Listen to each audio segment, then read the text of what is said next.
Well,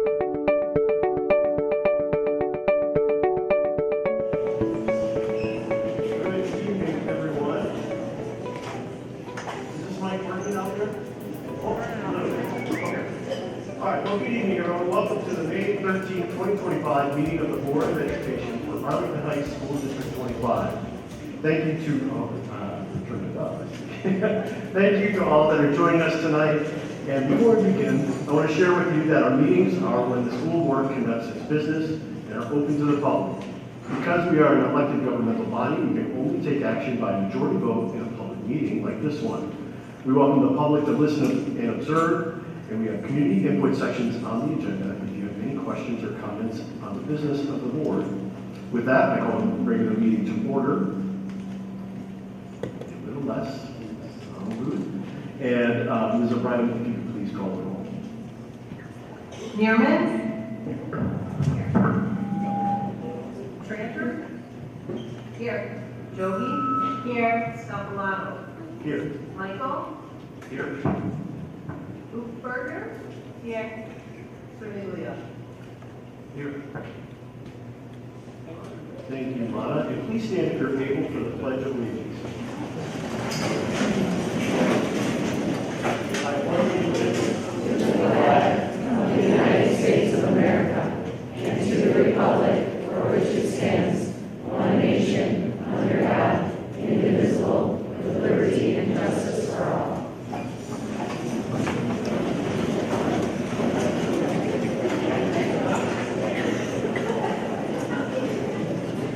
Well, we have many things to celebrate in District 25, and for our board members, this is some of the favorite moments at our board meetings when we get to celebrate all these things that are great things that are happening in our district. So first tonight, we'd like to recognize the Science Olympiad team from South and Thomas Middle Schools for their success in the Science Olympiad competitions this year. Thank you for all the students and parents joining us tonight despite their busy schedules so we can celebrate those achievements. And now I'm going to turn it over to Dr. Kay, and I'll read them out front.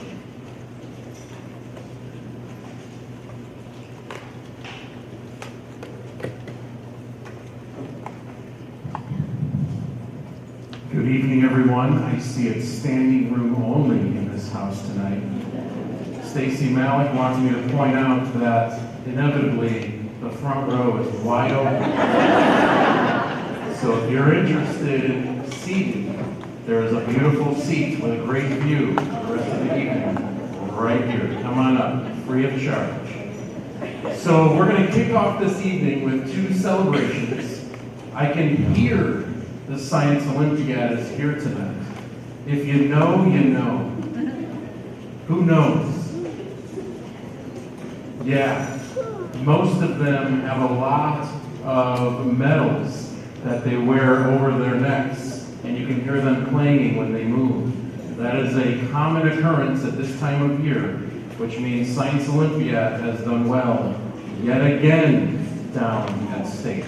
So we are thrilled to recognize our Science Olympiad teams at both South and Thomas. I'd like to start in alphabetical order with our South Middle School team. If I could have the coaches that are here tonight come up first. I see Sean Marusek is making her way. Sean is no stranger to a microphone, so I'm going to hand Sean the microphone, who will recognize all of our South Middle School Science Olympiad students. Thank you, Dr. Kay. Well, we've had another very successful season, and Kim Donofsky put together a little video that we'll show you later highlighting the different things we did. So we competed several times over the year. We started our competition season in December and ended at State in April. And so if all my Science Olympians could come up here.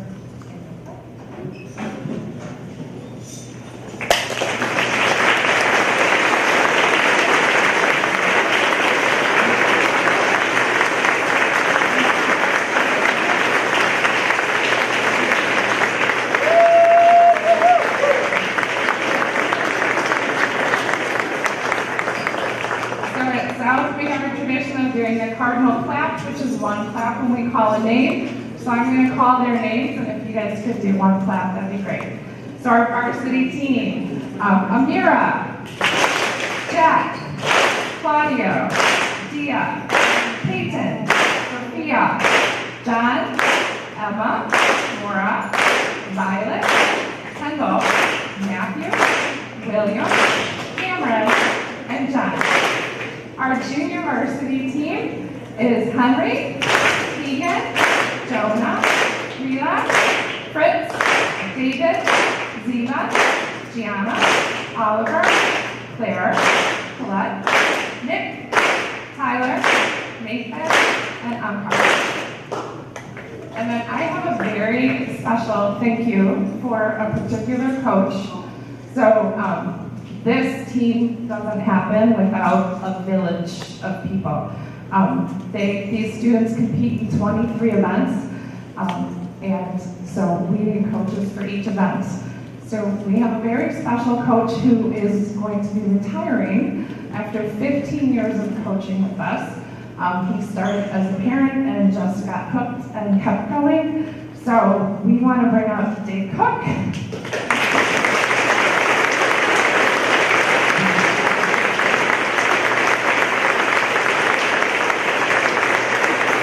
for being here. And now Kim Mellon from Thomas. All right, so before we have the Thomas students recognized, while you guys are organized here, let's get a photo. So if I could have the two coaches that, you want them all the way over there? Am I ready to call an audible on this one? They're so organized right here, parents. Do you want to stand and take a photo while they're here? All right, do the best you can. Let's stand and do a photo here. I'm going to ask the rest of the board, thank you, Greg, for inviting the rest of the board to come up.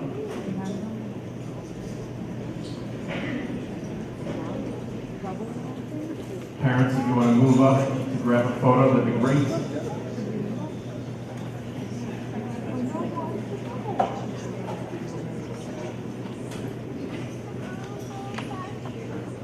I see another volunteer in the back. He doesn't quit after 15 years of dedicated service. He's at 31 years of volunteerism and still going. Andy, good to have you back as well. Congratulations.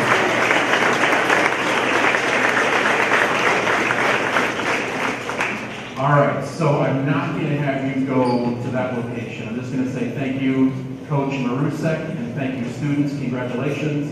And I can't wait to hear you walk back to your seats. Congratulations.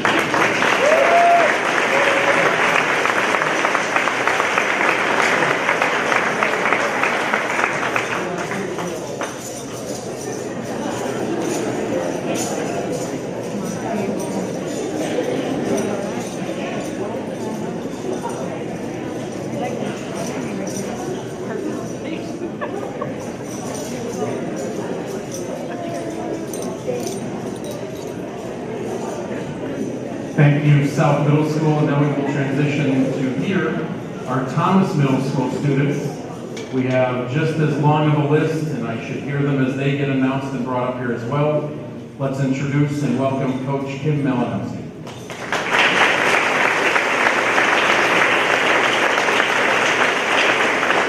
Thank you everybody for celebrating us today. I'm going to call my Science Olympiad team. Come on up, guys. We also had a fabulous season, as always. These guys did amazing. We had every single person medal at our regionals this year, which is amazing. So that was my bad on forgetting to tell everyone to bring their medals. But if I had remembered, everyone would be wearing a medal right now. So we have a really great season. So we are going to follow in the same suit that South did with our single clap as I call their names. Okay, for our varsity, we had Sophia, Neha, Matthew, Felix, Colin, Carolyn, Teddy. We're not in order, sorry. So we're just going to call the whole team. We're not. Andrew, Uma, Peter, Leo, Good News, Razi, Ben, Josh, Allison, Avi, Archie, Pan, Anaga, Harshan, Carson, Shravya, Arab, Prakash, Hazel, Isha, Wyatt, and Yana.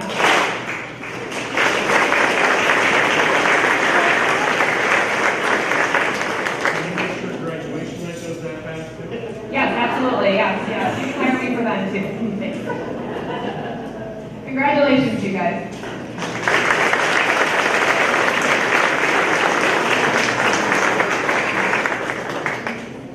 So why don't we do a photo with the Thomas Middle School team? We could have the whole board come up as well. And do we have any other coaches from the Thomas team? We'd like to have you come up as well. So parents, come on up and grab a photo. Miss Heschel, you're being summoned. Yeah, couldn't avoid it.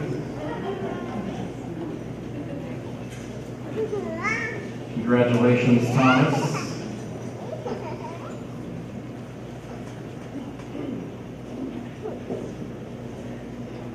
We want to keep this tradition of Science Olympiad excellence going in this district. So, South and Thomas, congratulations. Thank you.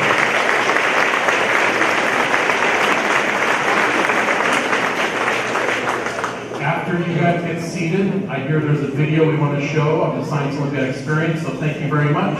Once you guys are seated, we will show the video. Thank you.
They're going to kill me for doing this, but I just want to ask.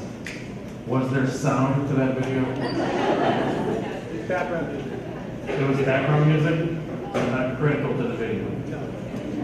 My tech staff is saying absolutely. So at this time, we will transition to the next reception and recognizing our retirees, but I wanted to offer an opportunity at this moment. If you're a South or Thomas Science Olympiad student and parent, now's the time you can gracefully exit before the retirement reception begins. So thanks again for being here tonight.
Holy Texas, bro.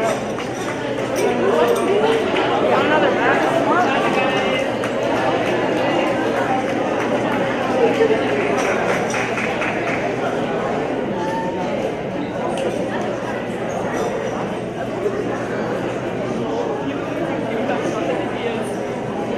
There's no way he is an outfit.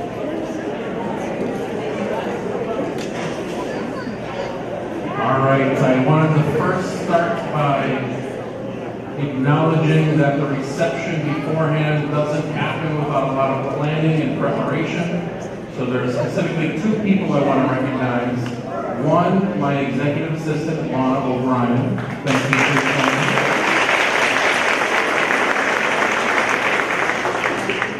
Lana is smiling because she knows if I had to plan this, it wouldn't be that good. So thank you, Lana. And our Director of Food and Nutrition Services, Sandy Voss. Thank you very much.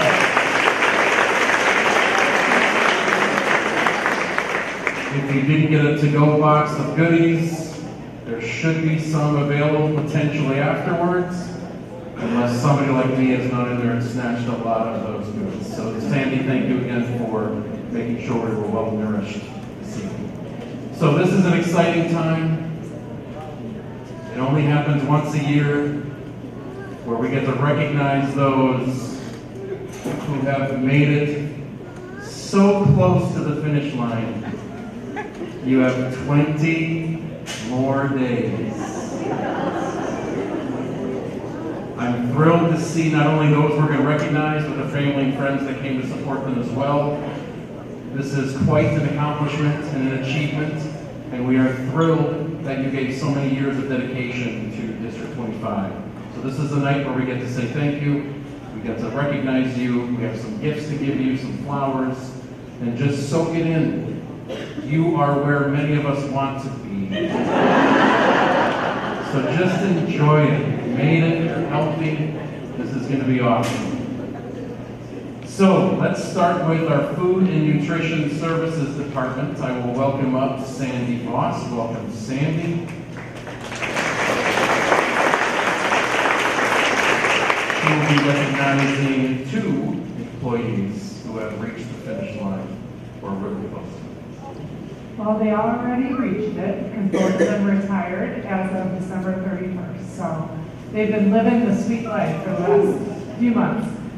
So today we're recognizing two individuals that support our students day in and day out. Selfishly, I've gone a couple months without them, and we sure do miss them. But we're beyond grateful for their commitment to our department and feeding our students. I'm going to invite them both up to join me, and then I get to talk about them.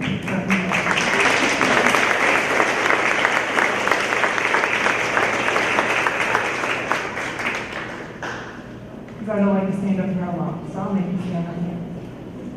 So we have Lisa Lawson and Terry Pogradsky.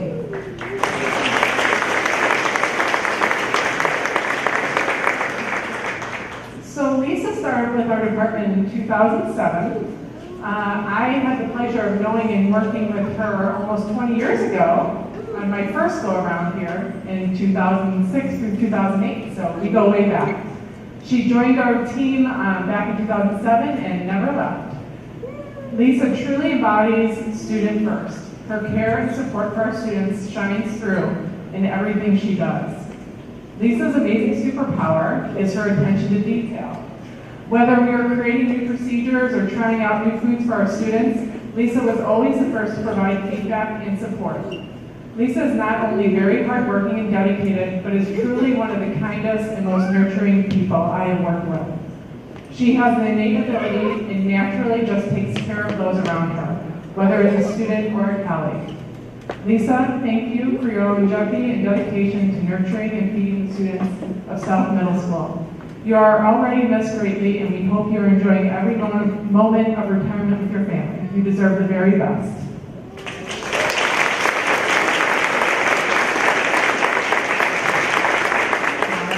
Terry's up next. So Terry started the district in 2017 and spent 7 years with us until her retirement.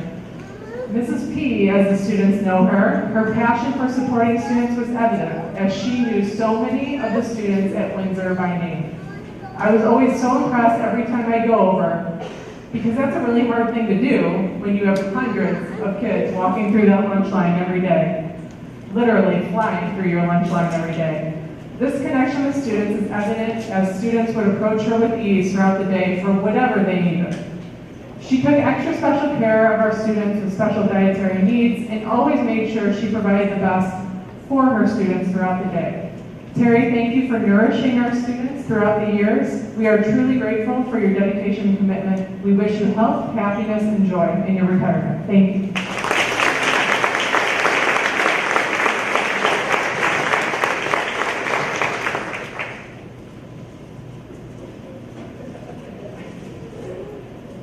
Did she say she was going to snow? She wants to come back? She just asked for an application to sign.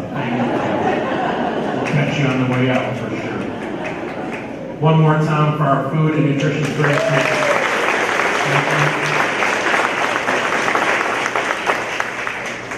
We do have one person retiring from our Dunton administration building, but they are not here this evening. I just want to recognize my name, Kurt Kissela. We'll give him 2 years. Congratulations, Kurt, on retirement. And next, a special one from Dryden Elementary School.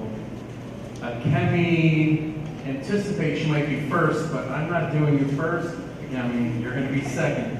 So you'll get your speech over for your staff member, although I see she's not attending. So guess what? You're first and last. Lana, did you catch that? Thank you. So we have 2 people retiring from Dryden Elementary School. One is Kathleen Leroy, having given 13 years in our PE department, so congratulations, Kathleen. And now I welcome Principal Sessler to the stage.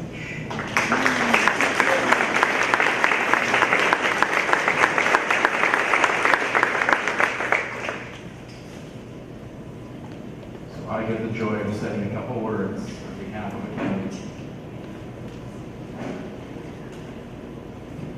Akemi Sessler, principal at Dryden Elementary School, for a total of 13 school years. Is that correct? Mr. Rogers once said there are 3 ways to ultimate success. The first way is to be kind. The second way is to be kind. And the third way is to be kind.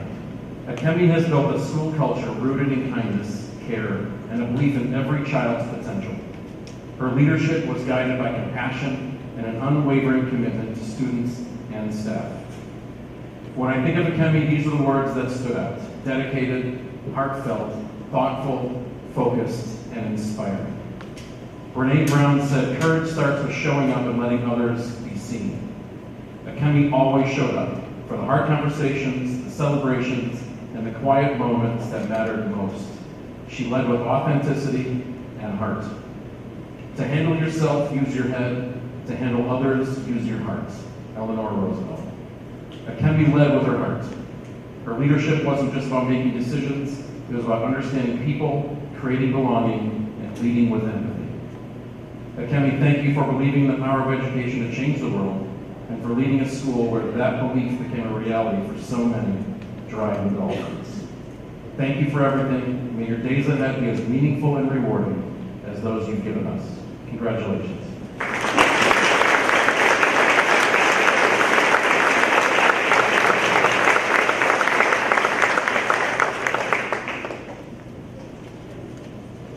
Kemi, I also have a card for you. Congratulations. I wanted to squeak like a dolphin without holding it. Next up, we want to recognize an employee retiring from Ivy Hill Elementary School, Scott Case. If you're in the crowd, I see you there, sir. Come on up.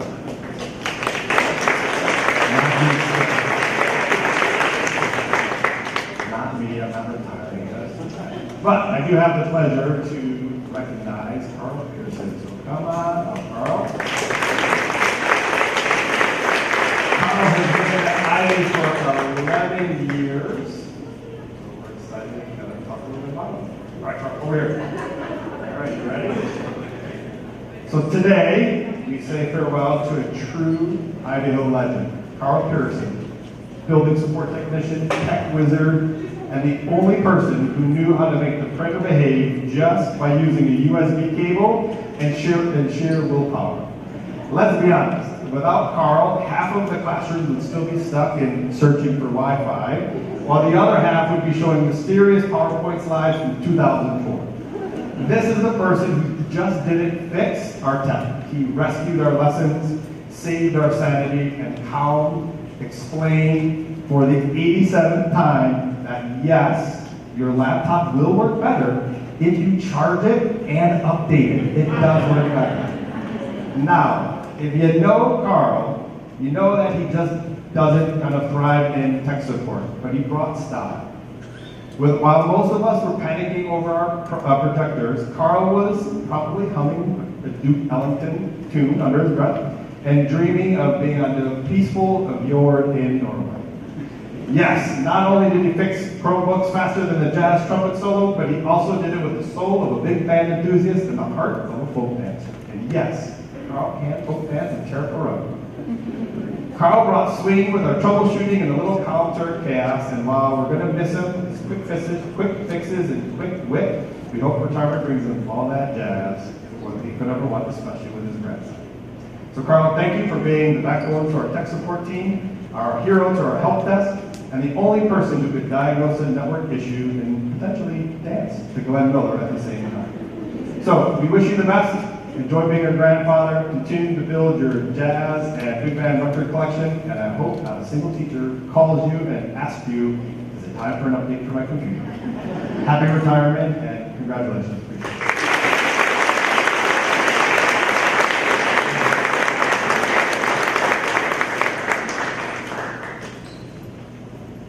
Congratulations, Carl.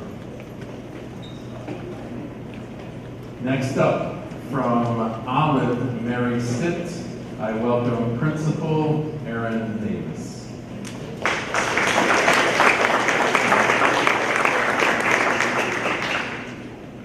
And we will also invite the Director of Facilities, Ryan Schultz.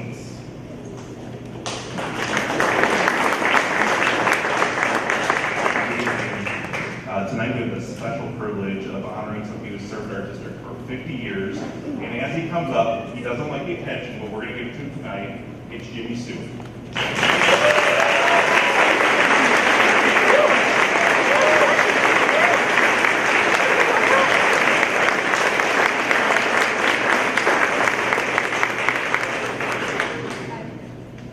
Today we celebrate an extraordinary individual who has been the quiet backbone of our Arlington Heights School District 25 for again a half a century. In 1974, a young man named Jimmy Stewart began a job that turned into a lifelong dedication. Little did we know he would become not just our custodian, but our historian, one of our greatest unsung heroes. Jimmy can tell you about every school that's stood in our district since that time, where it is located, who has served as principal, and what stories these walls can tell. What Jimmy never mentions are hundreds of thousands of chairs he's arranged for countless proud parents, the classrooms he's prepared for generations of students, or the way he's adapted to all the changes that have occurred in education over his decades.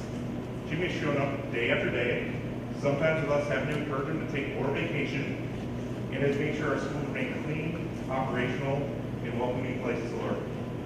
Jimmy never seeks the spotlight. He's happiest behind the scenes, chatting in the hallways, ensuring everything runs smoothly so teachers can teach and students can learn. But today, we shine the spotlight on you.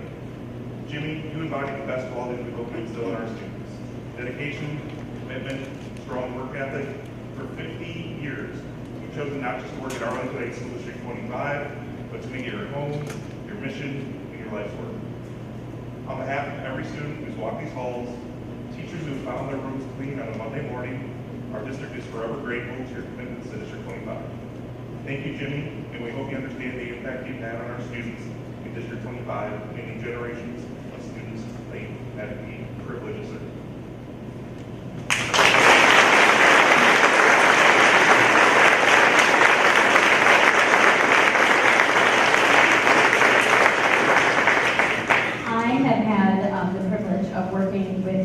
For over a decade, or he's been at Olive for over a decade.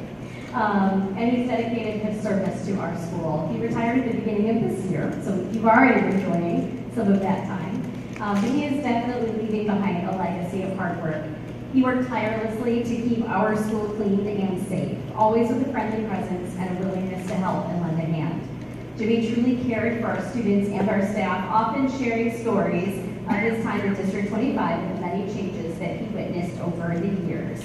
Congratulations, Jimmy, on 50 years and on your retirement. Thank you.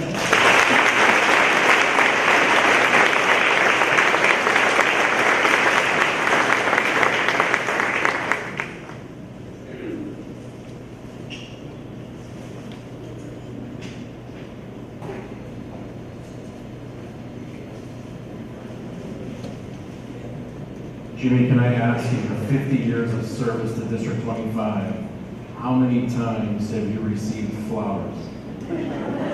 First time. First time.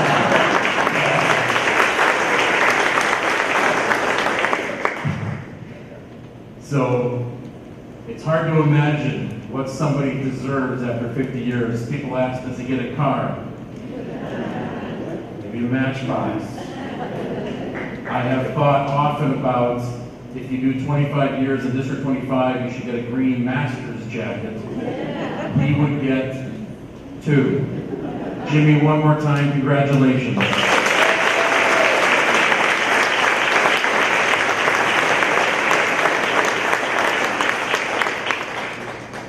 Next up, Patton Elementary School. I will welcome Principal Ellie Chin.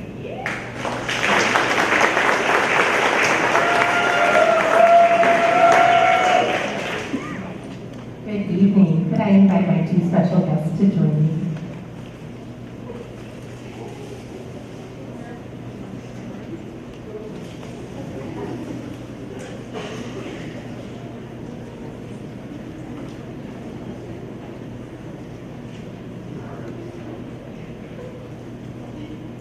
It's fitting that they came up arm in arm. Patton has a rich history deeply rooted in the appreciation for the fine arts. This evening, I have the privilege of honoring 2 remarkable women, Amy Johnson and Pat Lipberg, who have supported the arts both professionally and personally. It feels only fitting to celebrate their careers with a little musical inspiration. But don't worry, I won't be singing. I am going to borrow some lyrics from the Byrds. Their song, Turn, Turn, Turn, could not be more perfect for this moment. To everything, turn, turn, turn. There is a season, turn, turn, turn, and a time to every purpose. And now with some creative liberties, I'd like to adapt the lyrics to reflect the seasons of Amy Johnson and Pat Lipberg's remarkable careers. A time to teach. Amy is finishing her 34th year in education. If you walk in her classroom, you will see that she has posted the class pictures from each of her 34 years. One fun fact is that in her second year at Patton, she taught the father of one of her current students. Pat has spent the past 23 years teaching in District 25. One of her colleagues, who may be seated here tonight, has been dreading this day because since her very first day at Patton, and for the 23 years since then, Pat has been by her side. She keeps saying she can't even begin to imagine teaching without Pat right next door. A time to learn. Like many passionate educators, both are lifelong learners. Pat holds a master's in reading and an ML endorsement, and she brings her expertise into the classroom every day. Amy earned her master's in curriculum and instruction and went on to complete an additional 34 post-grad credits. Their careers represent an ongoing commitment to growth. A time to work. Believe it or not, we have a unicorn here in our midst. Amy has spent her entire professional journey in District 25, beginning with student teaching at Greenbrier, before finding her forever home at Patton, where she toggled between teaching 2nd and 3rd grade and made a lasting impact on so many lives. Pat taught 1st grade and 1-2 multi-age at Patton. Before joining District 25, she brought her talents to CPS, Bensonville, and even a Montessori preschool and kindergarten. Her teaching experience spans across ages, schools, and communities, and we're lucky and thankful for the many years she's been in District 25. A time for fun. Whether it's football fractions, class plays, or student book clubs, Amy always brings energy and creativity to learning. A time to laugh. There are truly too many moments to count, but when hard pressed, Halloween of 2015 comes to mind for many at Patton. A memory that will stand the test of time is Pat dressed up as Janice from the Muppets. And for those who weren't there, don't worry, I do have a picture on you later. And this picture is worth 1,000 words because it demonstrates Pat's commitment to creating special moments for her students. A time to plant. You both see the whole child and know that strong instruction begins with care, connection, and best practices. Over the years, Amy didn't just help students grow, she helped the school bloom. Whether leading the garden club or planting flowers at Patton's entrance, she's left a literal and lasting mark that will continue to be appreciated for years to come. With each new crop of first graders, Pat is known for planting the seeds for a successful elementary experience. Just this past year, she welcomed 2 newcomers to her class mid-year, students with very different personalities, cultures, experiences, and needs. She focused first on making them feel safe, seen, and loved. They've been thriving and blooming under her care. Their growth and transformation has been both heartwarming and inspiring. And now, as the time to retire draws near, it's only fitting that we pause to celebrate and say thank you. Thank you, Amy, and thank you, Pat, for the time, heart, and care you've given Patton. To everything, turn, turn, turn. There is a season. Turn, turn, turn. And a time to every purpose. Tonight our purpose is to honor you, Amy, and Pat. Thank you for your service, your dedication, your passion, and your love. You've given so much to Patton over the years. You've made our school stronger, and we are forever grateful. The next, a time to, is up to you. Whatever comes next, the possibilities are super endless. You will be greatly missed, but we can't wait to hear where this next season takes you. Should your journey include a time to be a guest teacher, you know that we will welcome you with open arms. Congratulations, and we wish you all the best in your retirement.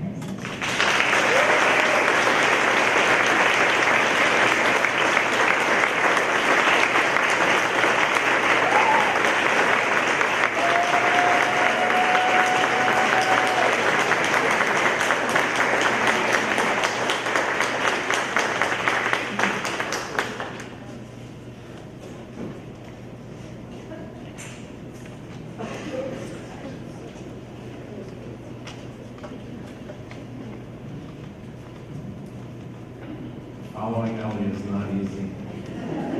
Well done. Congratulations one more time to Amy and Pat.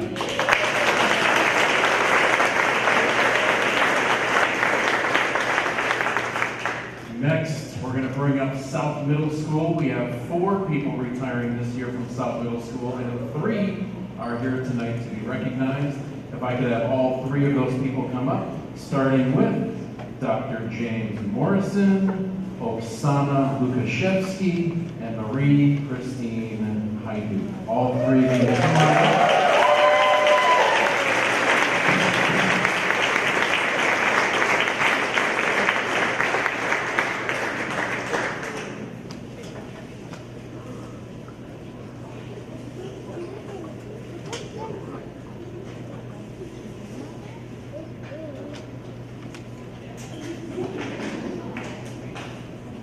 All right, Dr. Morrison, I will let you get your speeches over with, and I'll let you relax as I say a couple words for you.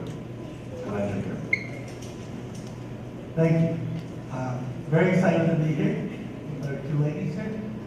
Yes, I don't have any rhymes or songs, so there's a tough crowd to go right after. We'll start with Marie. Marie, after 40 remarkable years in education, 24 of them right here at South Middle School, your legacy is woven into every fabric of our community. Students consistently describe you as smart, kind, caring, sharing how you stay after school to help, encouraging them to do their best, and make learning math both fun and easy to understand, which is not an easy thing to do for 8th graders. Your ability to connect with students and simplify the most challenging concepts for them to understand is a rare and wonderful gift. You've inspired countless young minds to see the beauty in numbers and to believe in their own potential.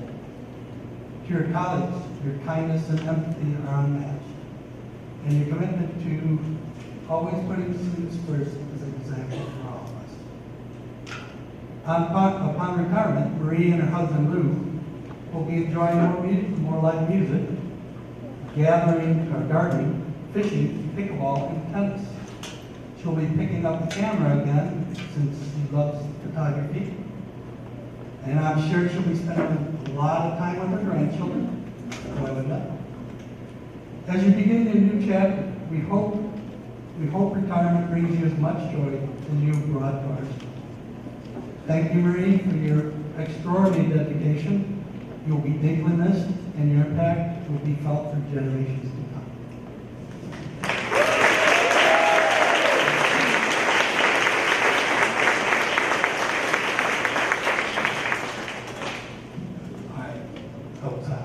I've been practicing your name for quite a while. Let's see if I got this.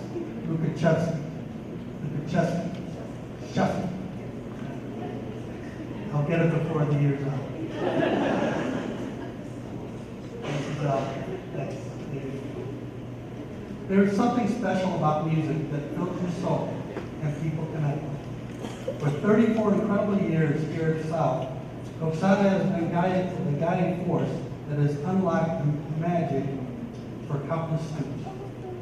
Her dedication hasn't just been about notes on a page or mastery of an instrument.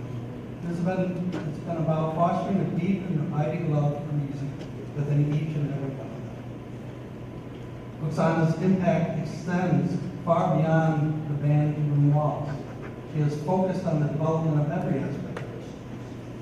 Through the discipline of practice, the joy of performance, camaraderie of ensemble, she has nurtured not just musicians, but well-rounded individuals ready to embrace the world. In retirement, Oksana looks forward to continuing to attend the opera, maintaining her membership with the Max McGraw Wildlife Research Foundation, spending time and relaxing and unwinding with the birds, and fulfilling her dreams of living in Traverse City, Michigan. Thank you for all that you've done for the students at South, and we wish you all the happiness in retirement. Should you do this.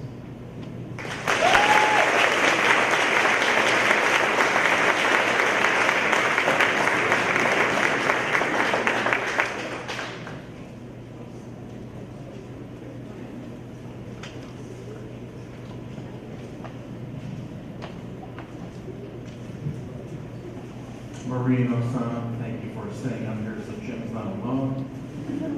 So we also have Jim Morrison retiring for after 6 years at South Middle School. Congratulations, Jim.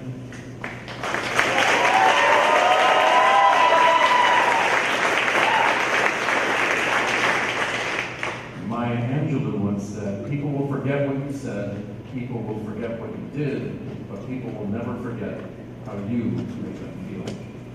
Jim has spent the last 6 years making students, staff, and families feel seen, heard, and valued. He brought his whole heart to his leadership and left a lasting impact on the South Middle School community. Some words that come to mind when I think of Jim are steady, thoughtful, loyal, witty, and wise. Simon Sinek said, "Leadership is not about being in charge. It is about taking care of those in your charge." Jim has truly taken care of his school, always with professionalism, perspective, and care. And finally, in the words of John Wooden, a good catch can change a game. A great catch can change a life. Thank you, Jim, for being the kind of leader who changed lives through your calm, consistent guidance. Here's to new beginnings, lasting memories, and the well-earned rest that follows a job well done. We wish you very well on an adventures that come next. Congratulations, Dr. Morrison.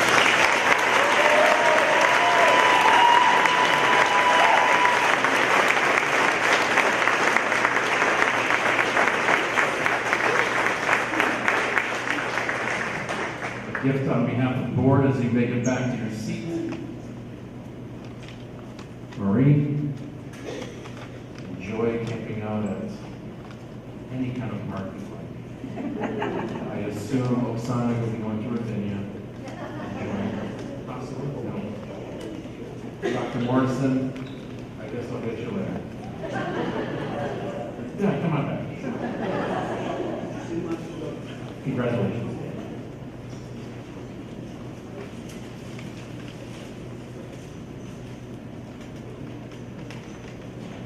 Next up, and the last school, we do have two other schools with people retiring, so I just will acknowledge them by name.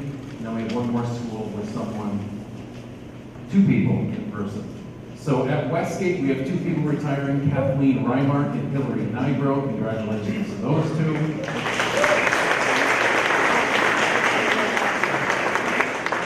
And at Windsor, we have one person retiring, Sue Klarner. Congratulations to Sue.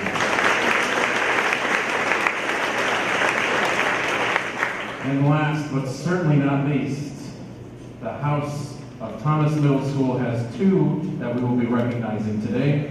I will have them walk up as Lori is making her way up to the podium. You know what? No, I'll let you welcome them. It is your gift. Thank you, Dr. K. We have two special guests, so special that we have two administrators that are going to talk about them tonight. So, it is with great pride that we share our gratitude to both of our special guests. So can we have Ms. Nora Fergus and Carol Galimo come on up?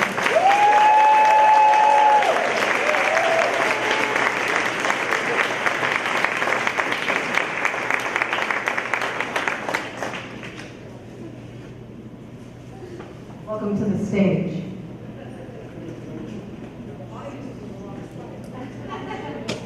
We're going to draw.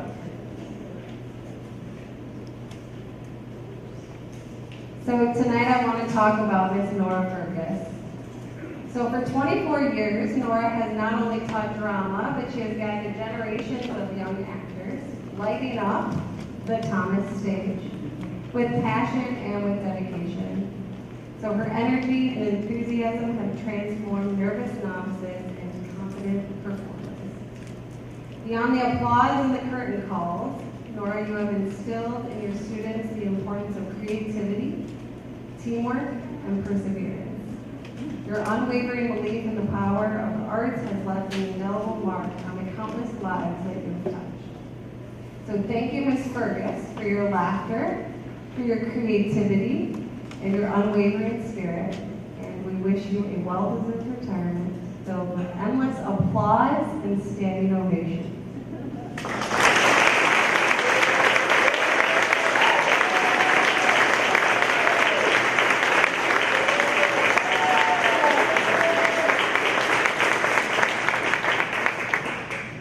All right.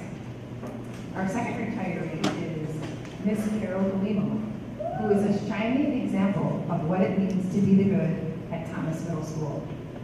25 is a very special number for Miss Galimo, as it represents the number of years she served in the U.S. Army and the number of years she has served as a dedicated physical education teacher here at Thomas Middle School. Beyond the classroom, Ms. Galimo serves as a District 25 Special Olympic coach, embodying inclusion, encouragement, and heart. Her legacy includes organizing 15 years of the Crosstown Classic events that raised thousands of dollars for various charities and brought together the staff from both Thomas and South Middle schools. Over the years, Ms. Galimo has supervised the lunchroom with care. She has helped at countless after-school PTA events, and she's provided a warm smile at the morning crosswalk right out here at Thomas and Belmont. Not a desired position. Ms. Galimo is always ready to provide support, especially to those who are in need. In fact, Ms. Galimo's countless hours of volunteering earned her the 2015 Hearts of Gold Award.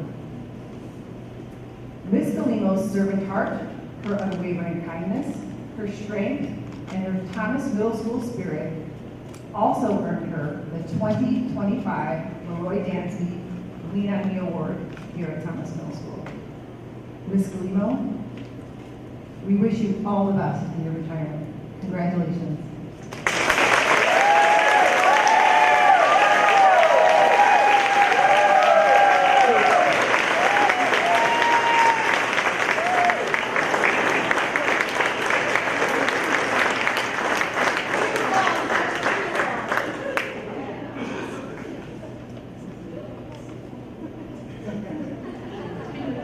I'm afraid of what might be happening. My cousin there, he's a diehard pickle. He's retired yet. This is his life. Pickleball. The pickleball club.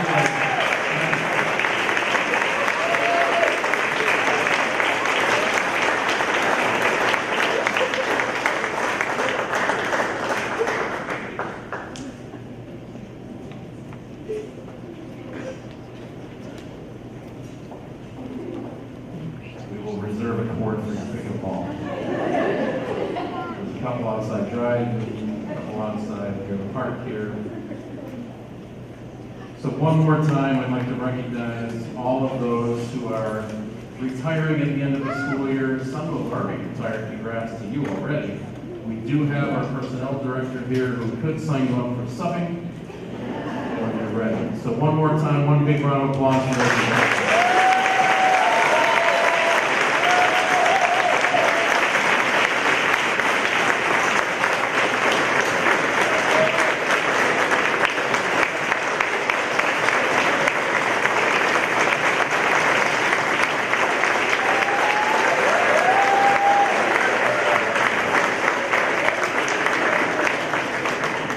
I will now extend to you the same offer I gave Science Olympiad. This is your opportunity to gracefully exit. Thank you for coming this evening, friends, family, loved ones, and retirees. 20 more days.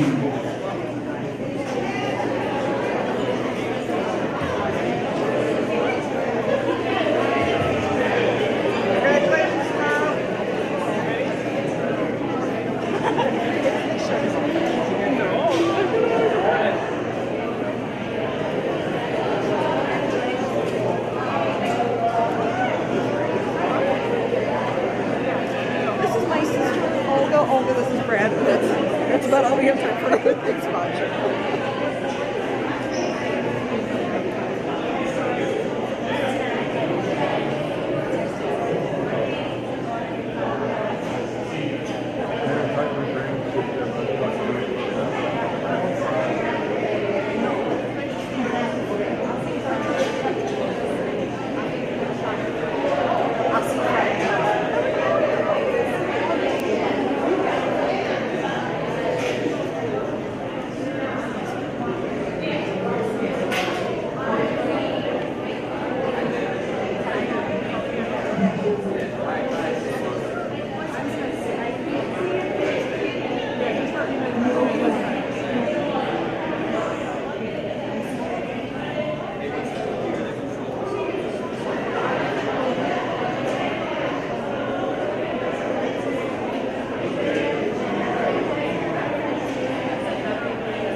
Well, board members, we will continue on. We look forward to that here. So next up is our board communications. Begin, I'll look at my colleagues. Anyone have updates or should Mr. President, last week on Wednesday, several of our board members attended our strategic planning team discussion with the public as well. We had representatives from staff, from parents, from administrators, and also we were very students present. Our discussion was led by Terry Solvedo, and it was a very productive, positive discussion in which we met in small groups and discussed what we want learners to look like within the district, what we want a portrait of an educator, and a portrait of our system at large. And then we also drafted what we had in common as a room as a whole. So it was a very productive discussion, and I look forward to following through with the next steps of that strategic plan. I also wanted to acknowledge now that the year is wrapping up and my role as Windsor PTA president is wrapping up, I just wanted to acknowledge the extremely hard work and dedication of all of our school PTAs. We have a fantastic community that volunteers so much time, not just our co-chairs and our executive board members, but also every single parent that has shown up to every single PTA event and given so much time and dedication from giving social opportunities for our students with activities after school, giving students an opportunity to engage in the community, whether it be to work or through donation campaigns and volunteering, supporting our staff with Staff Appreciation Week last week, which was amazing. People volunteered items to support our staff for their time. The list goes on, and none of it could be pulled off without any of our volunteers. We don't, as a volunteer group, we do not pay our volunteers, but we pay them with thank you. So I just wanted to put a huge thank you out there to them. I also had the opportunity today to attend Westgate's kindergarten choir concert, which was so amazing. It is not easy to have 80 to 100 kindergartners stand on stage all at the same time, and I just wanted to acknowledge what a wonderful job Eileen did at Westgate today. Every kindergarten teacher at Westgate, kindergarten TA who helped out with that amazing event. It's always wonderful when parents can get into the schools and see all the hard work that's being done in the classroom and by our students. So, thank you. Melissa? Mr. President, Yes, Deb. I just would love to share for anyone who did not have an opportunity to be there. I had the privilege and joy to go with Anisha to the Arlington Heights Memorial Library and would like to express extreme gratitude to the library for sharing just the remarkable artwork from all 9 of our schools. The students were celebrated, the parents were there, the families, the teachers, administrators. The crowd was joyful. The students celebrating this work was incredible, and it also was this amazing opportunity to see how hard each of the 9 art educators in our district work to help these students to thrive. So quite a great opportunity. Thank you, Deb. Please, Liz.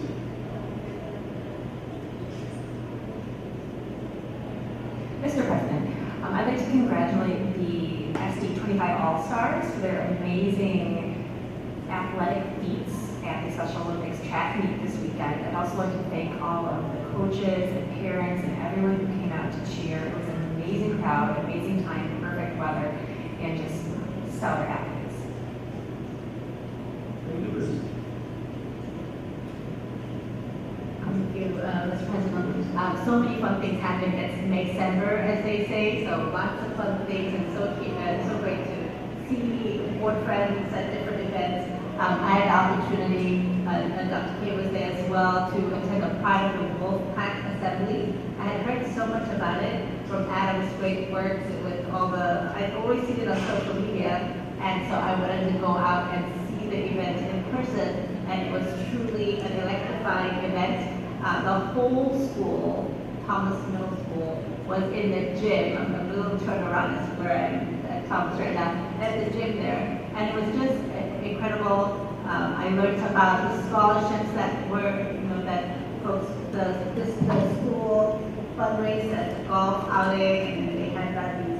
But what struck out to me is they had students there, alum, Thomas Middle School alum there, and just the power of role models. So these alums spoke, and they were awarded these scholarships as well. They got to speak, and all the students got to hear these alums. So just the power of role models, and to see see, okay, they were students at Thomas Middle School and now they're doing amazing things, like they're, you know, they were university football team, and then we had Mr. Gibson who's now playing for PGA golf, and so all these amazing things all happened, and each of them thanked Thomas Middle School, District 25, Arlington Heights, all mentioned, and so it was so great for them to mention. And so all these students, wide-eyed, listening, taking in everything. And of course, we saw Carol Gulino got the award, the LaGroy Lean On Me award, so that was awesome to see. I thought Leroy would sing Lean On Me, and I was like waiting for him to sing, but I could hear his song in my heart, so, and you know, from the time that we've heard him. But just a really powerful event. So that was a school event I went to. I also, on a different note, I got to attend the Village Hall meeting where we got to say goodbye to Mayor Hayes after 34 years of service. And I learned at that event that he's the longest standing public servant. He's like it. I'm not sure if it was Arlington Heights Village, but 34 years is a really long time. And so in that honor, the community hall is named after Mayor Tom Hayes now. And as a leader, he truly made a difference to policy and more importantly to people. It was really great to see. And I know personally, you know, as the collaboration we have with each of the local government agencies is so important to us. And personally, as a family, we've seen Mayor Hayes like everywhere. So it's his power of just being present and showing up to different things in Arlington Heights has truly made a difference. And since it's been swearing in season, like we're swearing our new friends here on the board, we have a strong collaboration not only with the local government as the District 25 board, we also have a strong collaboration with the different school boards in our area, maybe Mount Prospect, Schaumburg, Powhatan. So I got to go to swearing in ceremony for friends and our fellow school board leaders in District 21, District 214, and it was really special to see. So welcome to all the new board members who've been sworn in, and a huge thank you to folks who have served and who, you know, who have moved on to their next spot. So really special to see, and it just continues to remind me what an amazing community we have. So I'm thankful for that. Thank you, Mr. Moore. Thank you, Anisha. One brief one I'll share is the other week I got to go to a concert up at Hersey High School with the Hersey concert band and Patton and Olive combined beginning band. And what a great collaboration. You know, one of our goal areas, of course, is building partnerships. And there's a strong partnership in the area of music between District 25 and 214. And so it's a wonderful event to celebrate a year's worth of growth for those beginners, but also for them and all the parents in the crowd to see, well, this is where your child might be several years down the road. So a wonderful collaboration. Okay, I think we're ready to go on to Ed, right? And Kevin. Present. So I want to share first of all that the next regular meeting at EdRec will take place on June 6th, and that will be hosted by Wheeling District 21. In addition to that, on Thursday, June 12th, they are holding their second annual EdRed and Lake Regional Office of Education Mini Summit. That is free for all EdRed members. Attendees will be provided with breakfast and have a chance to partake in 2 breakout sessions and a keynote presentation. And they are encouraging all who are available to sign up. And if anybody doesn't have that information, just let me know, and I'll be happy to pass it on to you if you're interested in attending. Just a couple of legislative updates. Bills that recently passed that are being sent on are House Bill 3772, which would prohibit expulsions in K-2 classrooms and require superintendents to provide written or verbal approval for suspensions lasting longer than 3 days. For various reasons that I won't get into now, EdRed is opposing that bill, and the bill did receive 900 witness slips in opposition, but in spite of that, it did pass without any questions or discussion by the committee. The next one is Senate Bill 2427, which is the bill that requires school boards to have a policy restricting use of personal devices during instructional time by school year 26-27. This is the policy as it's currently written does require districts to make accommodations for students with IEPs or students who are English learners. It also includes suggestions that were submitted by EdRed representatives to the sponsor and to the governor's office. So it was amended with a technical change and it did pass unanimously out of committee. So those are just some quick updates, and I'll ask Stacy if she has anything in addition to that she'd like to share. Okay, thank you both. And I'll go to IASD. Yeah, thank you, Mr. President. As far as ISB, we're starting, of course, we've been, as you know, we've been invited again. I'm very proud of this on behalf of the board that we've been fourth time consecutively to present at our state board conference, and we've been invited nationally as well. So it speaks a lot to the dedication of this team and the hard work and commitment of this team that we get to showcase our work, and we've been invited to showcase our work. And so, as you know, this time we're going to go out, our presentation with a very bold title. It's called Governance Greatness, because we put a lot of effort and time and dedication into effective board governance. So this title is Governance Greatness, Building Trust, Cultivating Culture. So I'd really like each of the board members to think about what kind of stands out with each of you, and send me an email, and we'll collate those thoughts as we put the presentation together as a team. So kind of reflect on what really stands out to you as how our board has built trust, and what stands out for you as far as what kind of work stands out to you as far as the work we've done on culture for the last so many years, to continue to not take it for granted, and to continue to work on that effective governance, trust, culture piece, which is so important, because whatever we do at the board level trickles down to our schools and trickles down to our students. So think about those, because we want your ideas, and we'll quote you at the presentation where we'll see you guys as well. So think about that, but we need your kind of input there. That's about it. Thanks. Thank you, Anisha.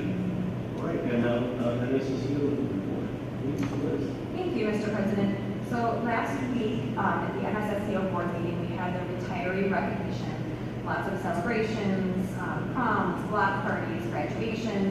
One of note, the Kirk Market will take place on the 17th of May. What the Kirk Market is students run all these micro businesses, and then they sell all of their wares. So that's at Kirk School. I can give you guys more information, but definitely check that out. Also, at each meeting, we learn a little bit more about professional development happening at NSSEO. And I got a little nugget there. NSSEO offers nonviolent crisis intervention training for those who are certified in NVCI. So our teachers are able to take part in that training and give you that certification, which is great. The last thing is that you'll see under Dr. K's report, we have an NSSEO resolution as we're working toward clarifying roles and positions. At our board meeting last Wednesday, we also talked about taking a look at the NSSEO articles of organization, kind of cleaning them up and standardizing all of our articles across the district. So those will be coming. In the future, I think what I will do is once that process starts, I'll share a draft with you so we can discuss, and then I can go back and vote. We're still trying to kind of iron out the order in which things will happen. I think Dr. K is going to be on May 20th, so I would expect more on that. Thank you, Liz. Now is the time in our agenda we set aside for community input. If a member of the public wishes to address any item on tonight's agenda, please complete one of the blue forms provided on the table and hand the cards along to Brian. Please note on your card if you wish to speak now at the first community input, or if you wish to speak later, should we have a second community input opportunity. We do have a blue slip, so I'll take a minute here to share that the opportunity to speak to the board is provided for members of the public who have comments to make about the business of the board. The board appreciates hearing from stakeholders and values thoughts and questions. Public input can be helpful to the board as we strive to make the best decisions for the district. In order for the board to reserve sufficient time to conduct its business and operate its meeting in the spirit of civility and decorum, speakers are expected to adhere to the following guidelines. 1, address the board only at the time provided on the agenda and only after being recognized by the board president. 2, identify yourself and be brief. Comments must be limited to a maximum of 3 minutes per speaker, and the board may shorten this time in order to allow the maximum number of people the opportunity to speak. Please, and 3, please be respectful and courteous. The board requests that you not make statements that are personally disrespectful or condescending to members of the board or our staff. The board typically does not respond to comments or attempt to answer questions during the public comment period, but we do listen intently and appreciate the input from our community. As always, if you have included your email on the comment form, somebody will get back to you regarding questions or concerns. With that, would Kim Dyer please come forward and welcome.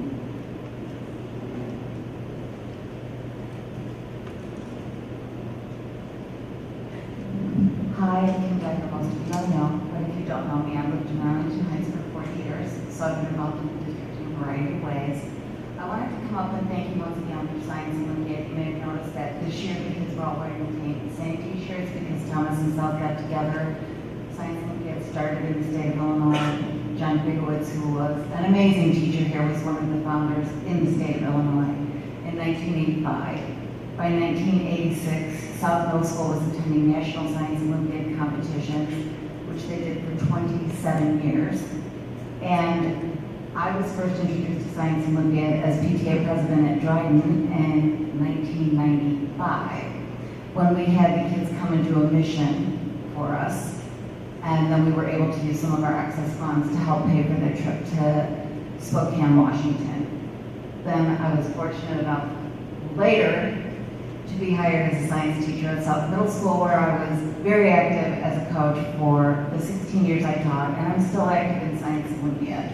I think just people who aren't on the board or people who are in the community, people who are new should know that not only does District 25 have a rich competition, a rich time of having students compete in Science Olympiad, but also at South Middle School we hosted 8 middle school tournaments. We had 24 to 27 teams. If you look at that over those years, that means that 3,000 children competed in Science Olympiad from around the state of Illinois. At South, I was able to host the first elementary Science Olympiad competition. As of yet, I'm still trying really hard to get some District 25 schools to pick up elementary Science Olympiad. But we've hosted 5 in our district, and now I have other people whose schools are participating willing to host for me because I'm the director for the elementary program. We have hosted 5 of about 150 kids each, so probably 350, no, that's not right. 550 kids, 750 kids, we're not sure because the teams rotate in elementary. And then you have Thomas Middle School for the last 3 years has hosted a middle school invitational with 50 teams at it. That's about 750 kids that day. And if you do the multiplication for 3 years, that's 2,250, leaving us with almost 6,000 students throughout the course of the years. And that includes all the staff who volunteers their time supporting it, and the school board and the administration at central office, who allows us to use our buildings for those days and that time. So I just wanted to say thank you for your continued support and make sure everybody realizes just how much people do. Thanks. Thank you, Kim. Now for our communications from district partners. We don't have a report from the PTA this evening.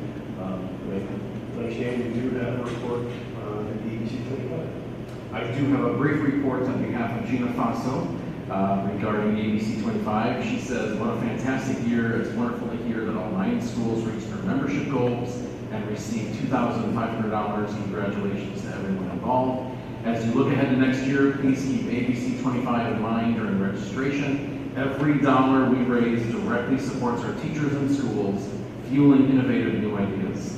Finally, while we are currently busy laying the groundwork for next year, please save the date for our big Topgolf fundraiser on March 15th, 2026. We'd love to see you there. That is all from Gina Faso. Thank you, Dr. Day. And now we'll welcome Allison Berg to the microphone for the ATA report. Welcome, Allison. Thanks. Tonight's a long walk up, I know. Can't get your steps in. Get a little exercise. Great, good evening. There are 19 days left of school. Who's counting? Nobody, right? There is so much going on in these last 19 days of school. It is always a sprint to the finish line. If you're a teacher, you know. Schools are busy planning senior walks, field days, end of year picnics, ABC countdowns are in full swing, and spirit days, just to name a few things going on. But here are some other things going on around the district. Windsor students were treated to a concert by South Jazz Band. It's always fun to see some of our former students come back to play for us. Ms. Pinsky got to hang out with some of her former students who are now part of the South's Chamber Chorus and Jazz Band. Fifth graders in Ms. Pinsky's class also are showing off some of their poetry writing. We have another picture of students who are enjoying their den meetings. The Windsor School does dens once a month where students get to break out into new groups. Third, fourth, and fifth graders are mixed together. Kindergarten, first, and second graders are mixed together. They get a chance to meet new teachers in the building and meet new students. It really fosters a sense of community in our building. It gives kids another adult that they can, somebody besides their classroom teacher who they can trust and who they can talk to. It's really actually quite fun when you see your den students out in the wild. Miss Byrne. Yeah, that's me. So it's fun to see that, and the kids love it. So that's a picture of some of our dens. And finally, fifth graders met with the South Middle School principal to talk about their transition to South, which is coming up. In Miss Frazier's fantastic fourth grade, students got to take ownership of their learning by exploring creative and innovative ways to showcase their understanding from book clubs. Through student-led projects like designing their own meatball juice to sell, crafting inspirational kimonos, developing their own interactive quiz show, and building Popper Penguin dioramas, students are empowered to bring their ideas to life. These engaging experiences build confidence, promote collaboration, help develop readers into classroom leaders, proving that if you can imagine it, we can do it. So there's some of her students hard at work. Fourth grade students at Olive have enjoyed being a part of District 25's Farm to Fork initiative. Maybe try another picture. On Friday, their lettuce is almost ready to be harvested. On Friday, May 16th from 2 till 3:30, 3 of their 5 classrooms will take turns harvesting the lettuce. And on May 23rd, the students in these classes will have a lettuce celebration when students will get to enjoy the lettuce they've grown by making their own salads. So there's some pictures of the lettuce and students hard at work. The fifth graders at Westgate are finishing up their science unit about matter, and this class ended by making a mystery mixture combining 5 mysterious ingredients and resulting in cloud slime, which I'm sure the students will love. Kindergartners at Windsor participate in their annual Fine Arts Day. There they are singing. Windsor second graders participate in something they call Teach the Teacher. Each student gets a day to teach Mrs. Sweeto and their class how to do something new. It's always a popular part of their day to end the year, and there's some students in our new courtyard hard at work teaching their classmates new games. Westgate's Multicultural Night was a huge success. This event brought families from all over the world to come and celebrate their cultures. PTA also sponsored an assembly that celebrated Afro-Brazilian culture. And last but not least, there's some pictures from District 25's bike, and there's the assembly. The Bike and Roll to School 2025. Their Wolverine even brought out the tutu to add to the party, and there he is. Dryden also had a successful multicultural night. There's some pictures from that event. The IP programs at both South and Thomas had a joint field trip picnic last week, and there's some pictures from their picnic. On Saturday, May 10th, I know you already talked about it, but the Arlington Heights All-Stars competed in the Special Olympics. The kids and families really enjoyed the events. Students competed in track events like throwing and the 50-mile or the 50-yard dash. There they are. It's a super cool event if you have a chance to go. The torch. This is a picture of some Greenbrier kindergartners in their courtyard. They were having lunch. The PTA garden committee takes great care of their courtyard. Greenbrier also had 2 mama ducks. Both sets of chicks have hatched and the new families were escorted back to nature. Something exciting. It's better than our Windsor ducks. Okay, moving on. This past weekend at South, the South Theater had their production of The Little Mermaid Junior. A total of about 70 students were involved in cast and crew, performing in 3 different shows. The kids did a wonderful job, and the new sound equipment upgrades from the recent ABC 25 grant contributed to clear vocals and quality. They are excited to celebrate this year's accomplishments via the Skimmies, which is their South Theater Awards night next week. And there's some pictures from their production. A selection, which I know you already talked about as well, but a selection of outstanding District 25 student artists were celebrated at the annual Arlington Heights Memorial Library Art Show. These students were honored with the gallery opening at the beginning of May. Their artwork will be on display at Arlington Heights Memorial Library until May 27th if you want to check it out. Finally, of course, I'm doing a plug for myself because there I am. Finally, teachers are having fun at Windsor School. I had some former students here and I'm glad that they left because we are doing an underground spirit week where only the teachers are doing the spirit week and the kids are trying to figure out what the heck is going on. So yesterday we all wore black. Some kids were like, why is everyone dressed in black? Today was dressed as your favorite holiday. 4th grade went as 4th of July, but we had Christmas sweaters and Halloween shirts and all kinds of things. Tomorrow is drink out of anything other than a water bottle. So we'll see if the kids pick up on what's going on. But it is a fun way to end the year.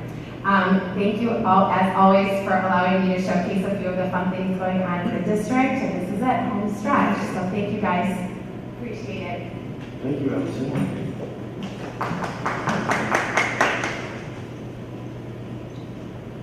We'll move on to our next agenda item, which is the consent agenda. This is an action item. Can I have a motion, please? Mr. President? Yes, Kevin. I recommend that the Board of Education approve those items on the consent agenda as follows. A, personnel reports and addendum to personnel reports. B, invoices. C, regular and closed session meeting minutes of April 22nd, 2025. Thank you. Can I have a second, please? Second. Thank you, Anisha. And Lana, will you please call the roll? Tranter, Yes. Jogi, Yes. Scapalato, Yes. Michael, Yes. Blueberger, Yes. Siniglia, Yes. Bierman. Thank you, Lana. The motion carries 7-0. We're now going to the business and finance section of the agenda, and we start with an action item for the food service equipment. Can I have a motion, please? Mr. President? Yes, Kevin. I recommend that the Board of Education award the bid for food service equipment to Culinary Depot. Thank you, Kevin. And a second, please. Second. Thank you, Anisha. And Sandy. Sandy Boss. Welcome you up to the board table.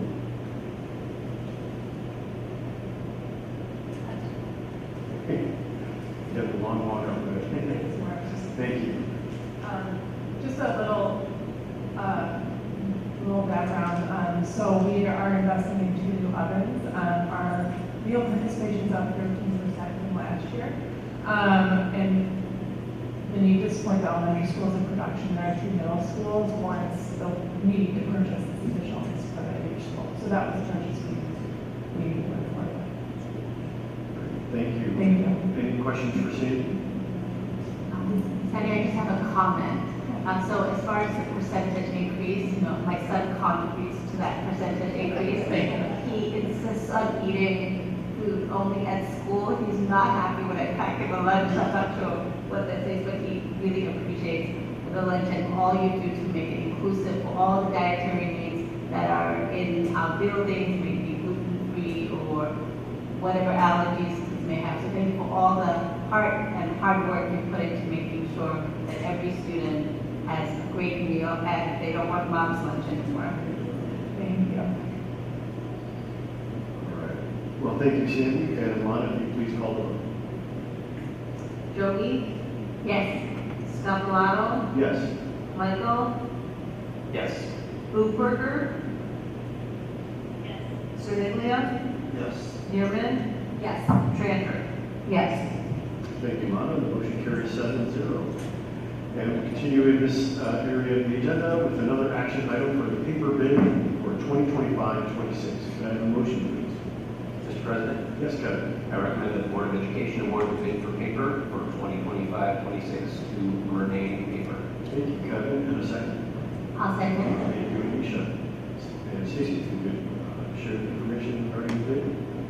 Yes, this is our annual bid that we went out for the copy paper use throughout the district, and we did compare the pricing on the bid as we do every year to the state contract, and as sometimes happens, we do get better pricing than the state contract offers, and are recommending to go with Renee as the lowest bid. We have, Renee has won in the past, and actually we're very satisfied with their service. Actually, the cost per piece is slightly down, which is good news, compared to what we were currently paying. And just as a highlight for the board, with the implementation of adding a digital copier at every school and streamlining and removing some of the printers and implementing the software, PaperCut, which allows staff to print to machines, and then if they accidentally printed multiple times or forgot that they printed, those items don't actually print because they have to walk up and use their badge to release them. So we actually get out 500 pieces less of paper than we have in the past based on this year's usage, which is what we expected. So that's great. Thank you, Stacy. You took the question right out of my mouth. But thank you for that. Any other questions for Stacy? Okay, seeing none, Lana, can you please call the roll? Scapalato. Yes. Michael. Yes. Hooverger. Yes. Serdiglia. Yes. Yearman. Yes. Tranter. Yes. Joey. Yes. Thank you, Lana, and the motion carries 7-0. And now we go to an information item. This is the third quarter budget update. So, Stacy, please. So you have a lot of detailed information in your packet in terms of where we are in the third quarter for the year. It's important to remember our fiscal year is July 1st to June 30th. But even so, our revenues and our expenses don't occur evenly over that 12-month period. So there are historical ebbs and flows in those numbers. If you review the charts, you can see that our revenue by fund and by source is pretty consistent with the prior year.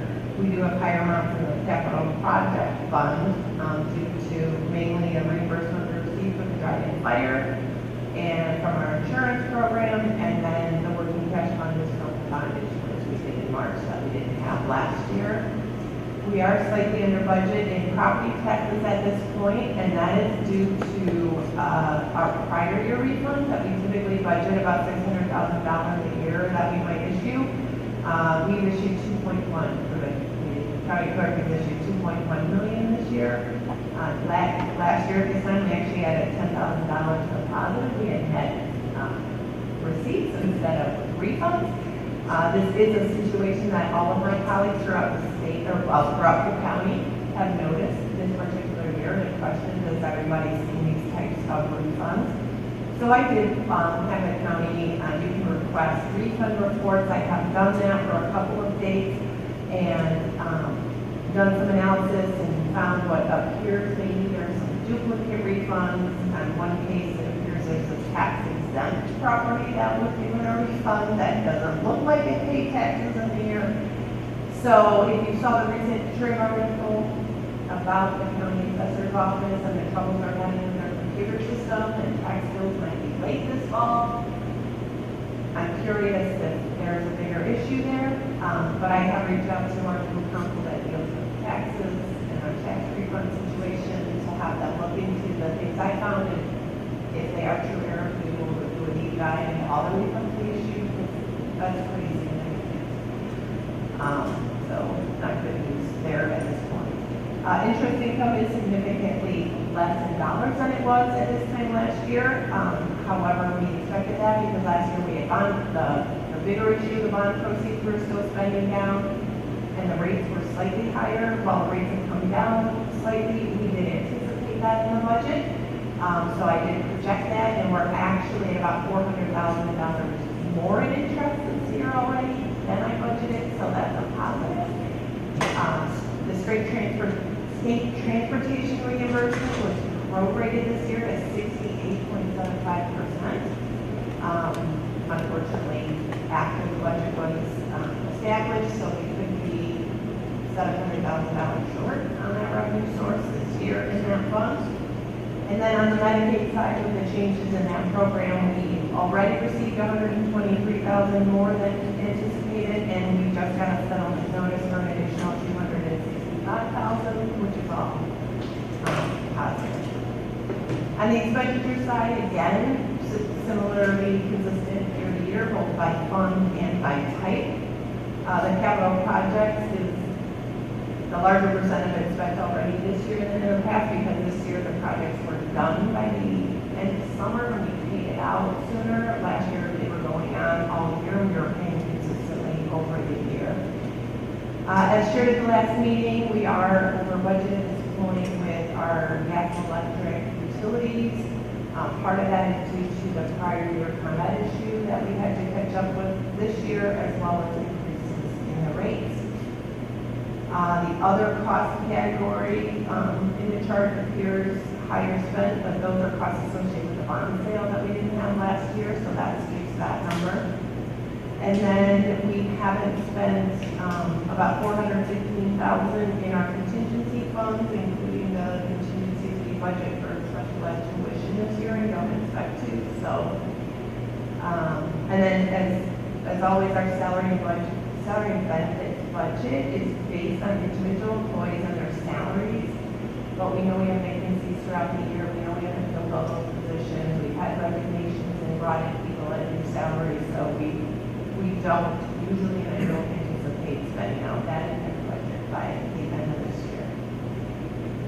So every 1% taxes we don't collect represents about $700,000. Although on the current year and prior year collections, we're right on budget. It's really the refunds that are our concern at this point. And then every 1% of expenditures that are expense budget we don't spend is about $933,000. I am confident we won't expend that entire expenditure budget, and that for the most part will come in at or over budget on the revenue side, but for the net impact of those tax refunds, which again I'm working with.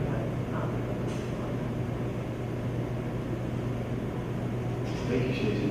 Any questions from the board? Thank you.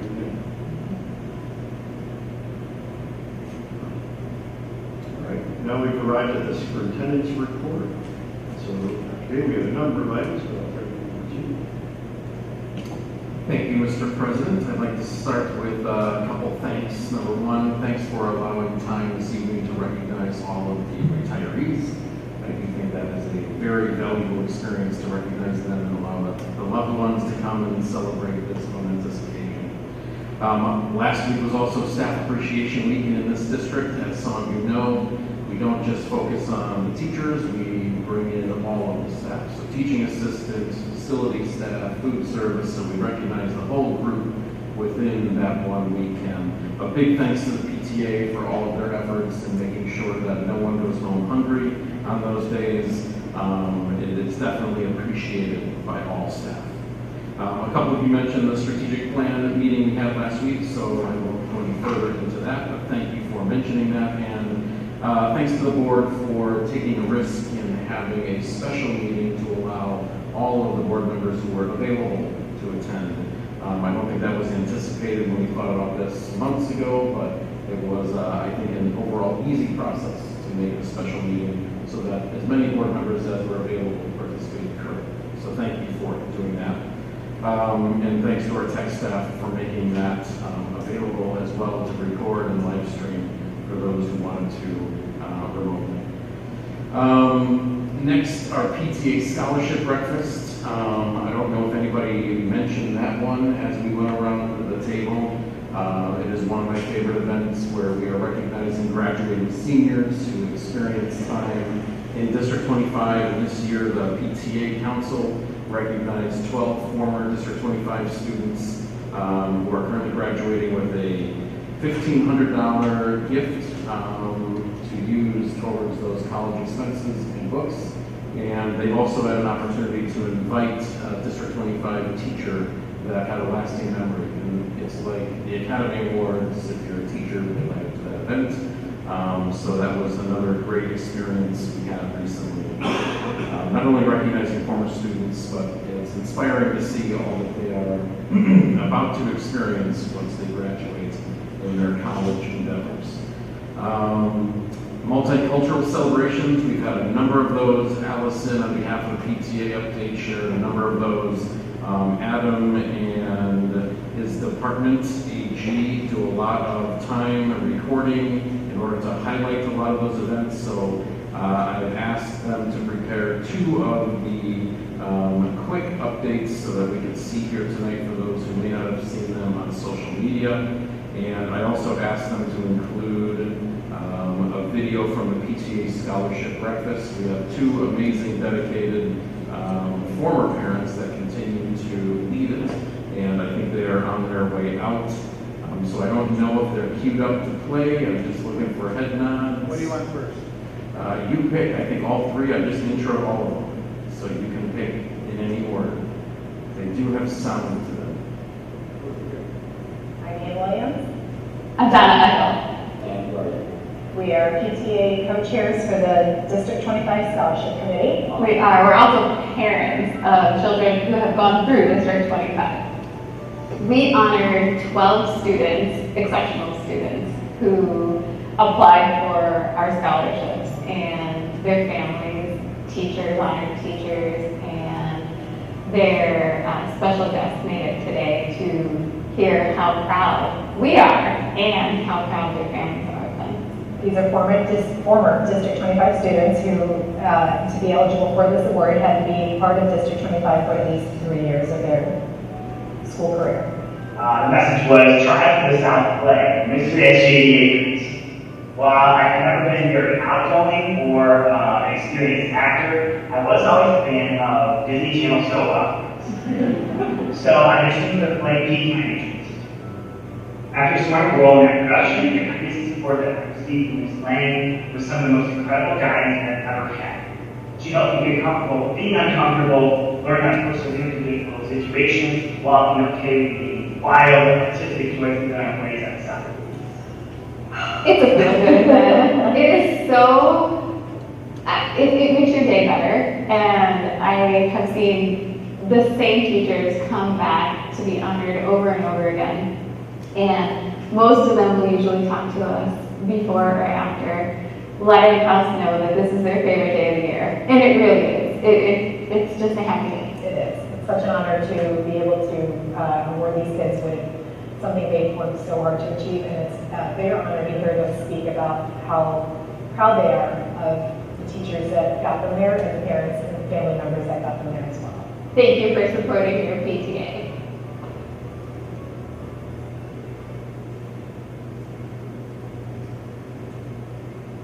You can queue up the next 2 in the order. Thank you. Hi, I'm Mrs. Pizarro. And I'm Miss Murphy. And we're the multilingual research teachers at Westgate. This is our first ever Westgate multilingual night, and we're so excited. It's chaos here. I can barely hear anything. It's awesome. We had over 30 families participating here tonight. And we had a committee of school teachers come together to create the events for tonight. My favorite part about tonight is to see all of our students shine. They are so excited to share everything about their culture and also to hear them talk about it up until tonight. Every day they've been practicing and sharing all the things that they're going to do here tonight. It's so lovely.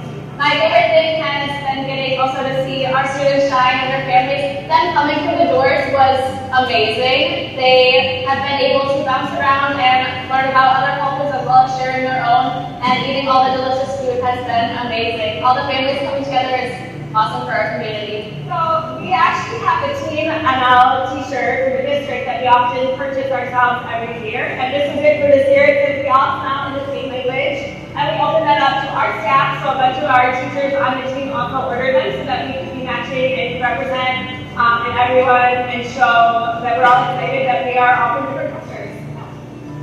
Thanks for watching. Bye. And the final one is from Windsor's Multicultural Night. Join us for Windsor's third annual Multicultural Week that took place from March 10th to March 14th, put on by the Windsor PTA in partnership with the Windsor administration and staff, who were all in. This week has quickly become a favorite of the entire Windsor community. The week kicked off with an assembly full of energy and culture as the group Bollywood and Culture Group came by for an all-school assembly. The presenters demonstrated dances, answered questions, had a presentation, and immersed the students in the richness of Indian culture, bringing it to life.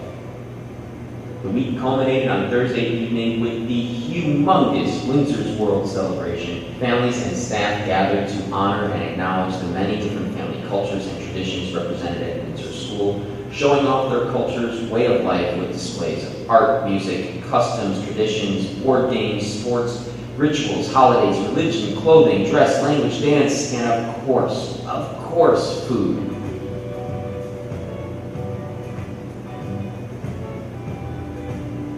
The Windsor staff had posters on the wall telling their culture story as well. Thank you to the hard work of the PTA and the Windsor staff for another successful Multicultural Week. Keeps getting bigger and more impactful as the years go on. Thanks for watching. Bye.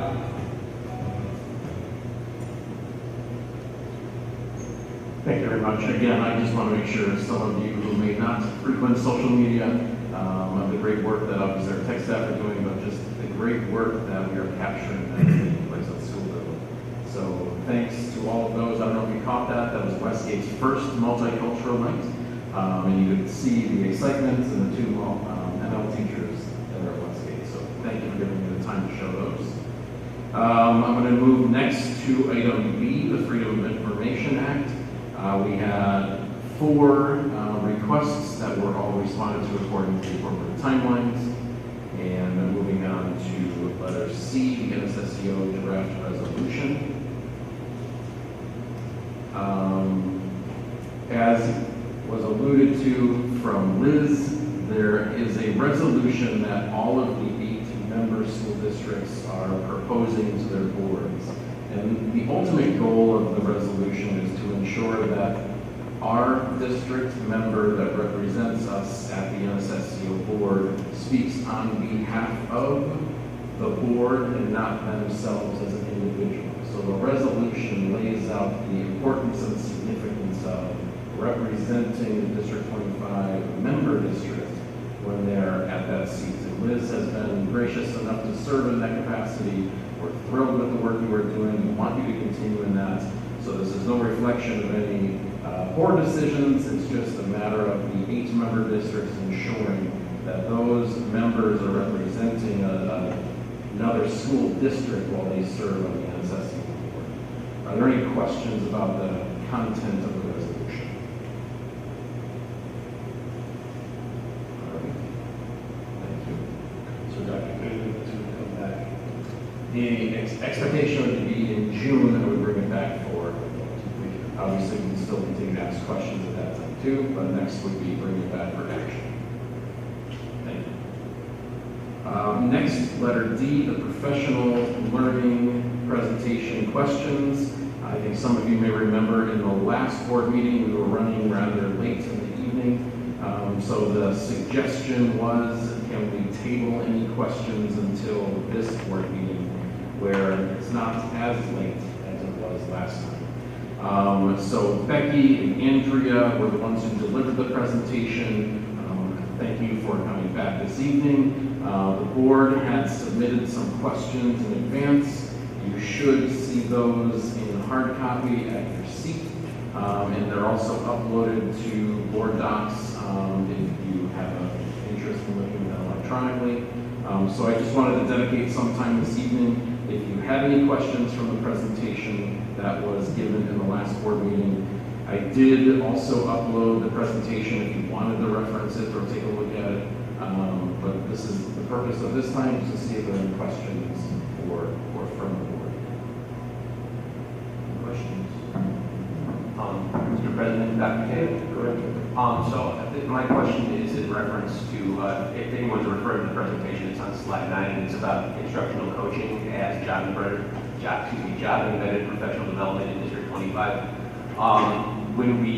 Some of the questions from my fellow board members involved the number of hours recommended per year per staff member for professional development as they compare the number of hours received by average staff members. And I was curious, in the district's perspective, if teachers who choose to participate in instructional coaching cycles with their building's coach, if the hours that they spend working alongside that coach in the classroom, both co-teaching and co-planning, would be considered additional hours on top of what they participate in outside of the classroom. I'm looking for just a head motion. My expectation is that yes, those would be definitely included, even though they're taking place during the school day, if not during the plan time. So yes, we would want those to be given credit for professional development. So not only the Department of Student Learning is offering, but that they are choosing to also receive and be a part of. Any other questions? Mr. President? Yes, sir. So not so much a question, because Dr. Kay, I'd like to thank you because the answers to our written questions were meticulous, wonderful, thank you. But gratitude to Becky and Andrea both. The presentation was exceptional. The information was far beyond what I would have imagined. So as a first board meeting last month, seeing the information was highly informative. Also, as a previous educator in the district and someone who's spent a lot of time talking to educators in all the buildings, the professional development that we offer in District 25 is highly appreciated by the staff.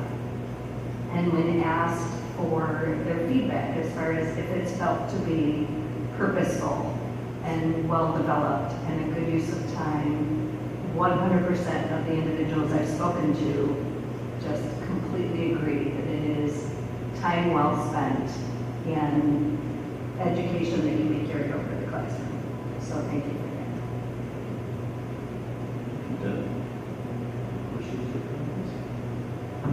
that.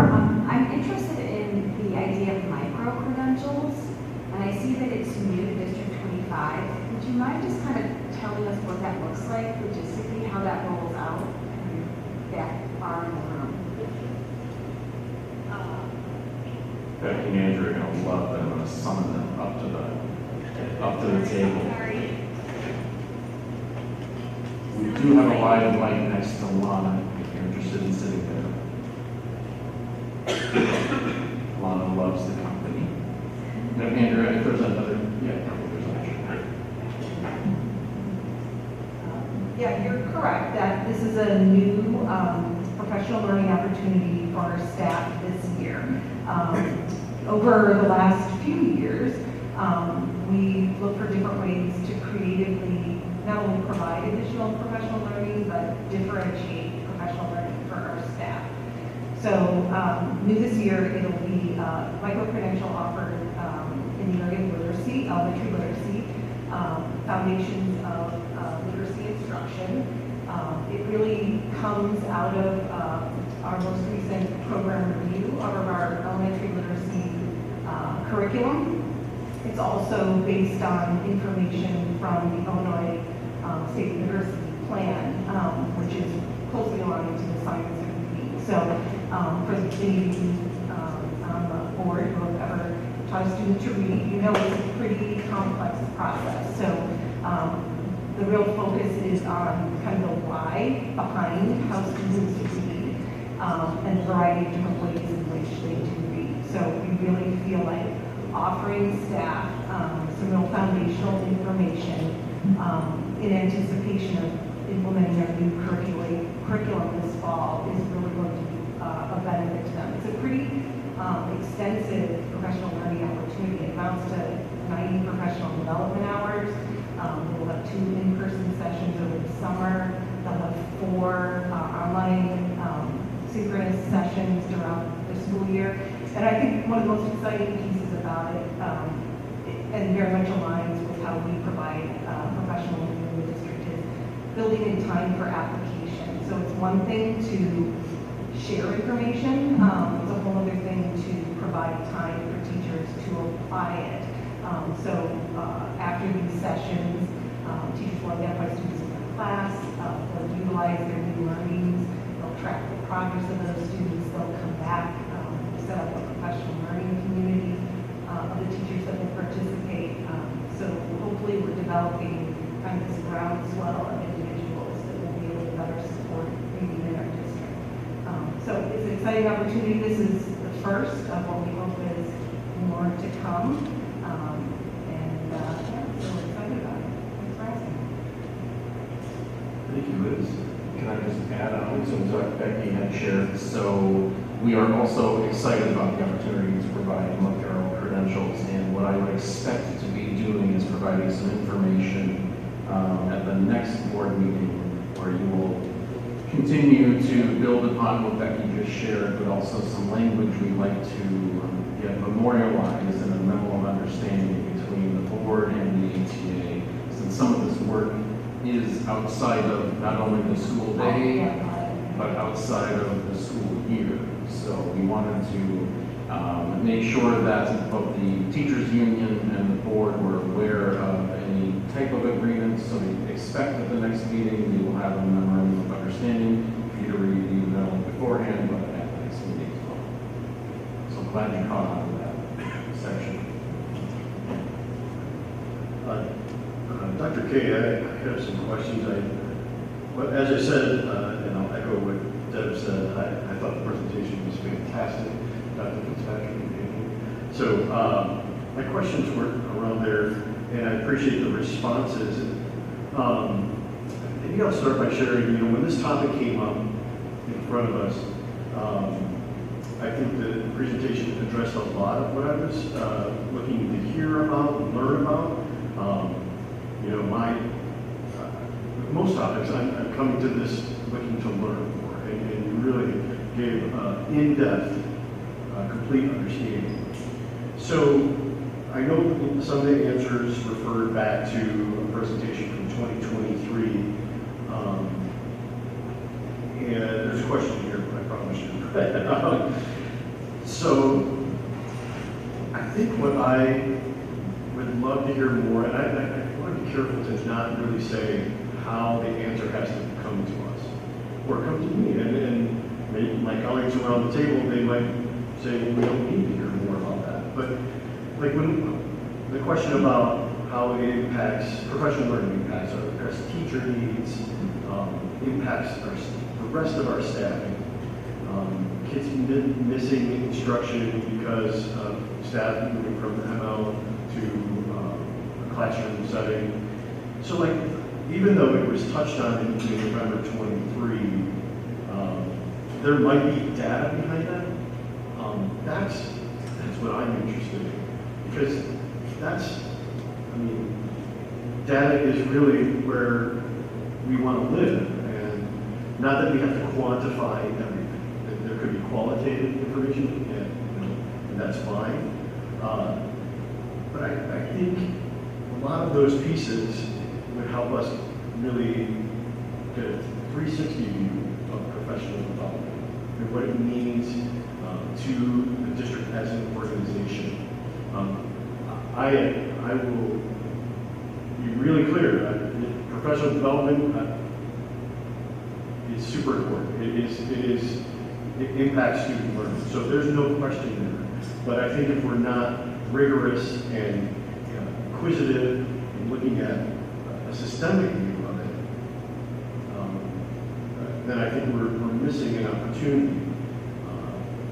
So that's broad strokes. I don't know if that brings anything to mind with my colleagues, or for you, Dr. K, or certainly our presenters, but I know it wasn't, my questions and comments are really about the presentation. So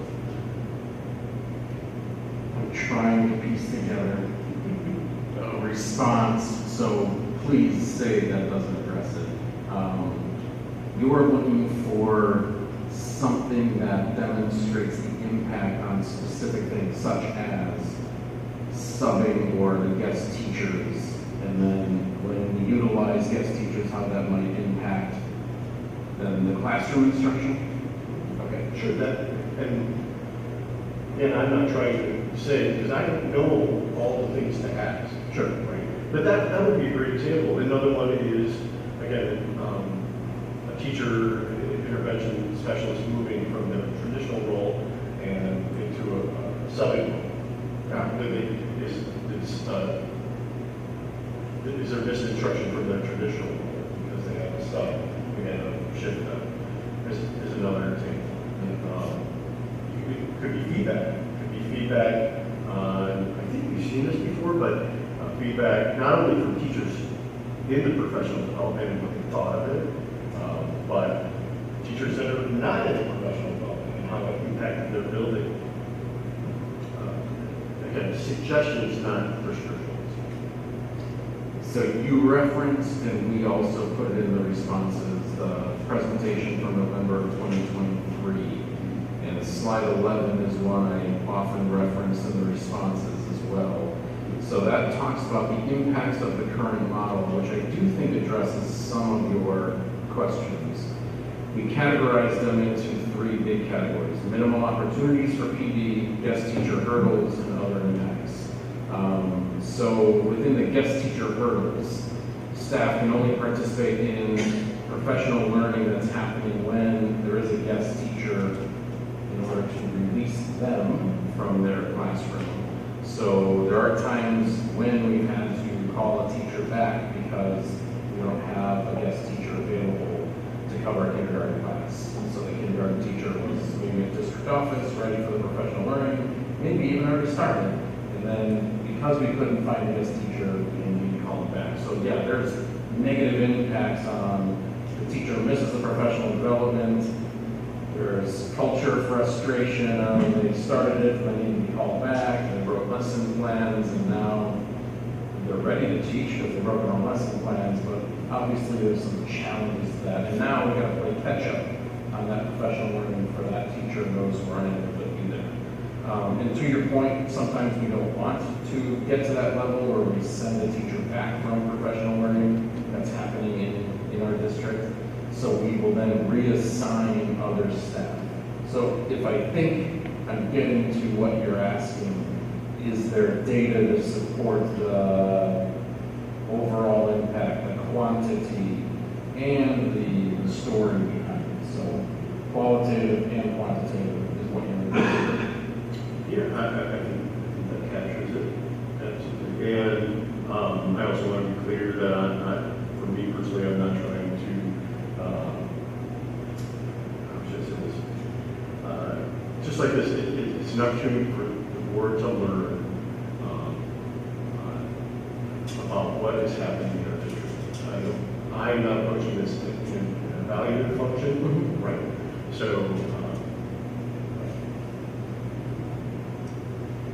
any thoughts on that?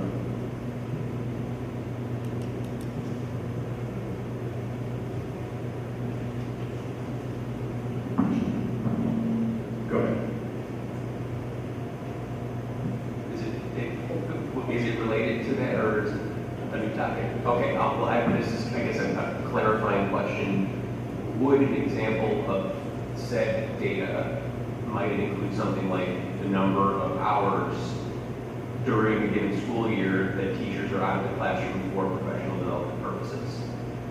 So if we had the data of like this many instructional hours were with a guest teacher versus the regular classroom teacher, would that give us some, I don't know how we turn that into an impact on student instruction, but it is a data point. We would at least give us an idea of the amount of time spent by staff in professional development when they're not with their students. And I'm not sure if that is what you were thinking of, or that would be helpful, but just a thought. I wish I had already answered for you, Kevin. But I think to your point, Ken, I'm expressing an interest, and I trust Dr. Kane and your team. If there's something here, and my colleagues do, if we're satisfied with that presentation, there's nothing wrong with that. So I just wanted to bring those interests up here, just because I think, to the extent possible, where data can inform us. Like in that November 2023, there's a lot of knowledge, but it's tough to understand scope. I think that presentation was geared a different way, and in a different way of interrogating this subject than maybe we were doing here. If I could just go back for a second to Kevin's question. Slide 14 in the presentation from last board meeting did provide information that differentiated the number of hours on average the classroom teachers are out of the classroom to receive professional learning relative to the total amount they're receiving for academics. So, we too felt that that's a valuable data point to share. Thank you. Not to go too long on this, but we do other surveys within culture. Some of those questions in that packet are around that as well.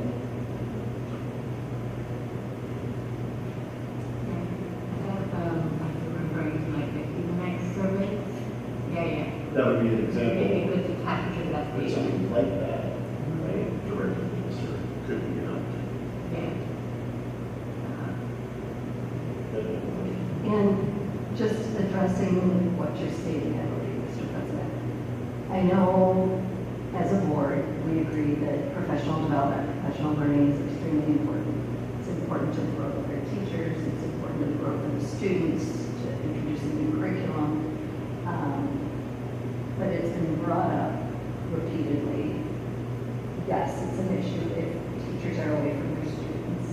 Writing sub-plans themselves takes 2 to 3 hours if you want to do a really good job and make sure your day goes as it typically does. And you run a risk. You'll either have a fantastic guest teacher and the day goes exactly as you planned, or you might have someone who's never been a guest teacher before who comes in and decides to do a book for the day. And, they had a great time, but they did none of your lesson plans.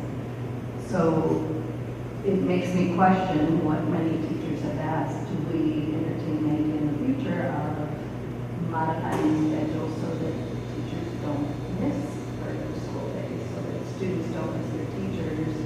And we look at in the future, maybe, half-day Wednesday, or one of what the other districts do as far as modifying the schedule so that the teachers are with their students and the students have the teachers, but they also get professional development.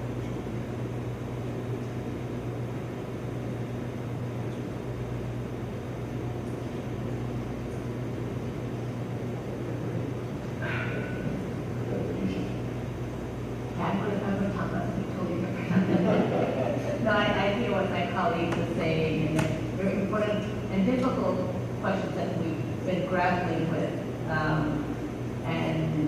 And I do appreciate the research you put behind the presentation.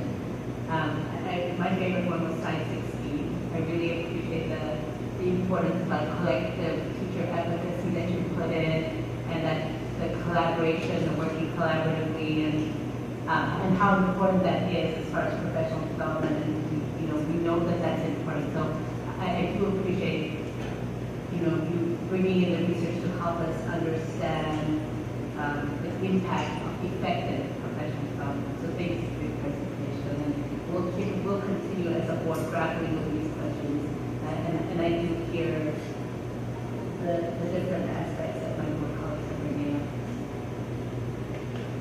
Actually, I consensus for really right now and another board meeting. So, actually have a discussion, and maybe it'll be something else that's down the road. Thank you. Thank you, Becky and Andrew.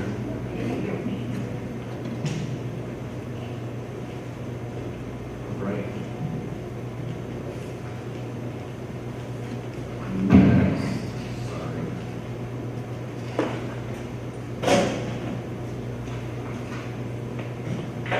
I added 3 topics under my section, but I know, Mr. President, these will be topics that you will most likely be leading, starting with letter E, combined local government board Sure. So, as I shared when we agreed to add this as a topic, in the past, at irregular intervals, we've had shared meetings with other local government entities like the park district, like the library. And it's a topic now to see if the board has interest in not only doing those from time to time and collaborating with our other elected colleagues, but giving Dr. Casey direction to maybe systematize those, so that over a 2 or maybe a 4-year period, because they're challenging to organize, and probably not necessarily to do that every year, but at some interval, that we at least strive to see our park district colleagues every, so often, library, and we could, during my tenure, I don't know, Brian, if you have any, or Alicia, if you've ever met with the village, or District 214, knowing our staff does a lot of the collaboration with those governmental entities, but that connecting with our colleagues at this level does have a benefit for our community. So that's the preface. What are the thoughts on the table?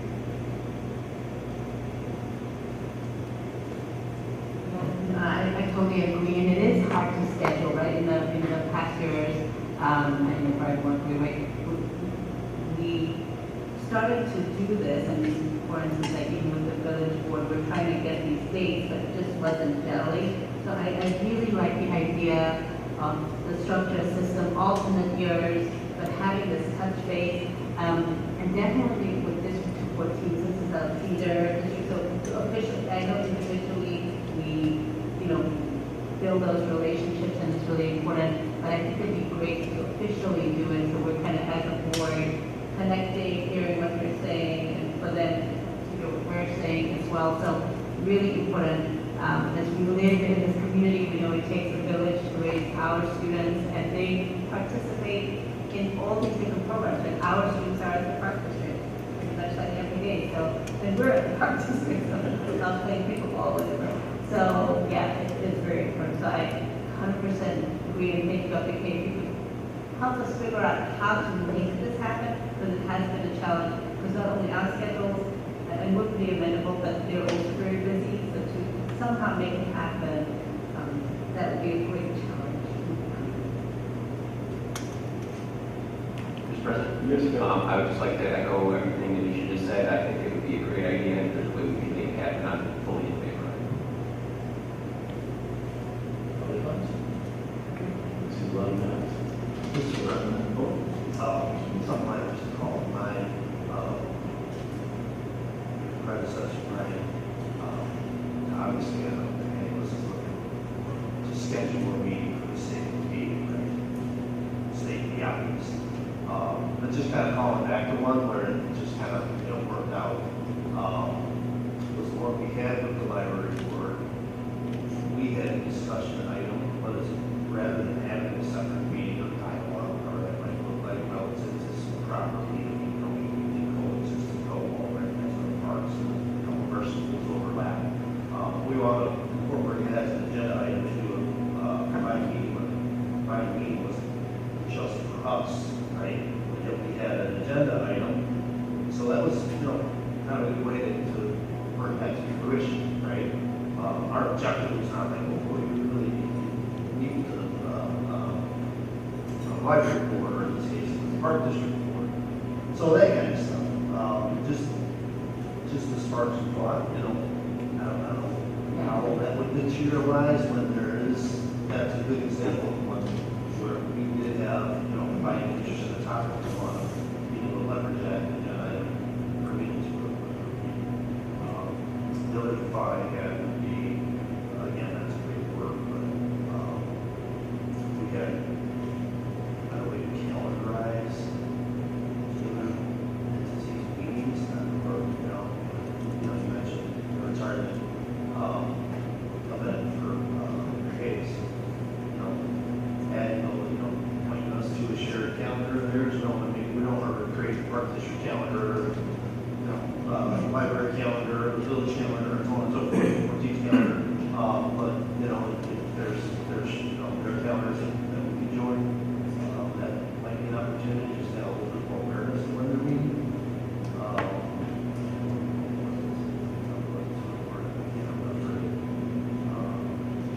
Oh, again, not that we would necessarily want to merge meetings for this purpose, but another potential example is some of the buildings going on. You know, I try to pass it every single day, but the rec property, right? So is there an opportunity there as, you know, that's starting construction, you know, the park district is part of that, and possibly there's an opportunity there. For us to, you know, participate in some portion of that process. Not sure what that looks like, but that's definitely one of the bigger building projects going on right now, from a village's perspective, so that kind of stuff. Thank you. Yeah, I want to go quick on what Brian said. I really like that idea, Brian, as far as that the meetings have a purpose and we're not just meeting for the sake of meeting. I really like that. And of course, we know that the village has a joint board meeting with Lively, Park District, and Village, and their purpose is they share a budget, right? So therefore, they meet together that once a year, I believe, and we don't share a budget, so we're not at that table. So I really like, finding some kind of purpose to those meetings. For instance, the example that Brian was talking about was the Park District has reached out and so I put Brian to a meeting, so we met as a group, but I do like somehow to create some kind of purpose, joint purpose, whatever that, like looking for their talent, our talent, maybe their strategic plan, our strategic plan, and finding these, what are these combined purposes that we can develop. I think District 214 seems easy to me, though, kids are going there and we're like, for the other folks, maybe it's a CAP evaluation, what, you know, of course, there's the executive director and Kay would know, like, what are these joint places where input from diverse bodies would make it a richer, meaningful product and outcome. I think that's right, thank you.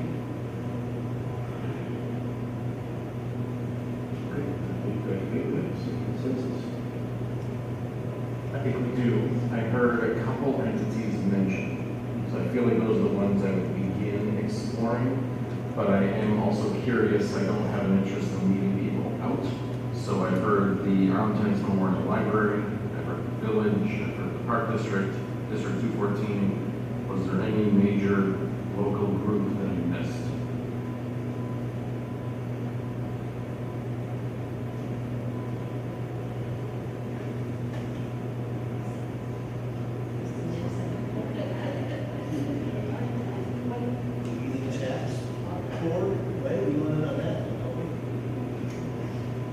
Perfect, so that helps me just know my scope. Excellent, Thank you. The next one is the Finance Committee, and the proposal here, I shared a little bit in proposing the topic, but Stacy's retiring soon, so to say, congratulations. So the idea here is this wouldn't be a OMA type committee like we have with the Policy Committee, but rather two board members, and this is the idea, we can modify, two board members that would meet at an interval quarterly. Stacey, welcome your input on that. Really to build the board's capacity in terms of understanding and really just deep dive and understanding, giving feedback or asking questions around what Stacey feels is important at the board level for us to know. So that, when then she does retire, that we have a better capacity and we can continue that finance committee with the new CSDO down the line. So that's the setup. What are your thoughts from Stacey? If I missed anything, or thoughts on how it might work, be beneficial? Typically, districts that have board finance committees, the finance committee meets as frequent as the board meeting, so they can go over all the topics that might be financial for that board meeting. So I would suggest it probably be more frequent than quarterly. We always also typically cover facility stuff. Some districts are regularly have separate facilities committees, but since that's a big cost as well, I would suggest that be part of this type of committee. In your experience with the more frequent meetings, are they also 2 board members or are they more than 2 board members? Thank you.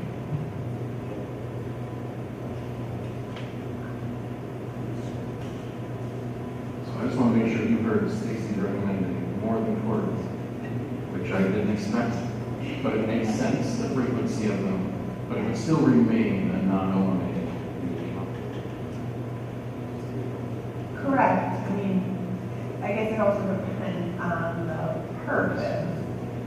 Typically, finance committees, the representatives are to get that deep dive understanding on some of the things that will be discussed. Sometimes there's not a lot that takes a deep dive, so there might be shorter meetings some months than others. But typically, a finance committee would like to audit information in much more detail than what's presented by the here. And be able to have a more of a conversation with the auditor, go through in more detail assumptions about the budget, about the 5-year forecast, and those type of things. So again, and then, so there might, typically I'm used to them being as frequent as the board meetings are, because you're preparing to go over anything that might be discussed at a board meeting, to be sure at least some of the board members are real comfortable with it, especially if they might be contentious type of conversations over something. But again, some might be pretty short, some might take more than. Mr. President, Yes, ma'am. I'm going to quote myself, or maybe repeat myself, but I don't think. So, again, not saying this is what we're doing, but try to avoid forming a committee for the sake of forming a committee. Are there existing meetings, be that financial related, obviously existing meetings that 1 to 2 board members regularly have on their calendar? I don't know what they are, I don't know, but they're not going to be there. Just have some board presence on existing forum for how. And if they call that a committee, so be it, right? I'm creating a committee, I'm saying creating a committee, but I'm thinking of like, I've served as a board representative on the insurance committee, right? So something like that. I'm joining existing, finance office meeting, learning more about, and the voice of the board on the insurance committee. That's a pre-existing committee. So is there a way to have board involvement in the existing forum or meetings or what have you, that kind of fit that need? Not necessarily have to be a meeting that this thing up. Maybe when does Baker Tilly ever, I know they come to the board, for their things, or are there any other, kind of things, meeting with them or others, just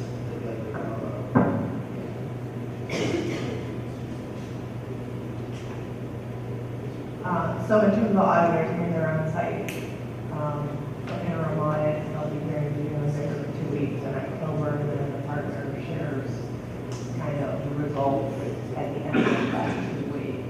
If there's anything that they found, then they need to meet and share that information. I can't see there's any existing committee that I meet with. We develop, I work through cabinet and I need some direction on financial needs and interests and that, and we bring it here to the full board. Present it. Typically, I guess it does depend on the purpose of the committee too. Because I believe the structure of a finance committee in other districts, I mean, are we looking at just as a learning opportunity for the board? Typically, there might be some staff representation. We likely have at least one ATA, a Teachers Association member, or a variety of members, just so they also get to get that deep dive into all that financial information for their purpose as well. So there might even be some vetting of what exactly the purpose would be. That would be more of a structured committee that might require more planning. Certainly if it's just to really deep dive and educate, to board members, that can happen in a much less structured forum. If I could just add on to what Brian had said, I like the idea of looking at some of the meetings that we already can anticipate may happen in a year that we generally wouldn't think to invite to the board because Stacy would be gathering information to share with the board. So it's a new mindset to look at, is there an opportunity to invite two board members to some of these conversations, which could substitute for a meeting that month. Not create a new one, but it's possible that structure doesn't really exist on a regular basis, so the ones where it would benefit us, maybe we invite the board to it, but availability will impact that as well. But I like the idea.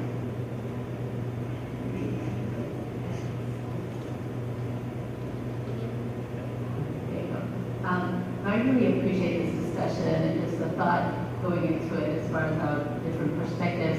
I think we've done a really good job of making sure that we're thoughtful about the different steps we take and always kind of asking ourselves, what's the outcome, what's the purpose? Why do we want this, right? I'll share an example. For instance, when we launched the policy committee, we did a lot of research into what's the purpose of the policy committee? How is it done well? We looked at many different districts. We went to ISB and looked at, what does policy committee look like? And we also found in the research that the most effective boards have a policy committee. So then we launched one based on a lot of information.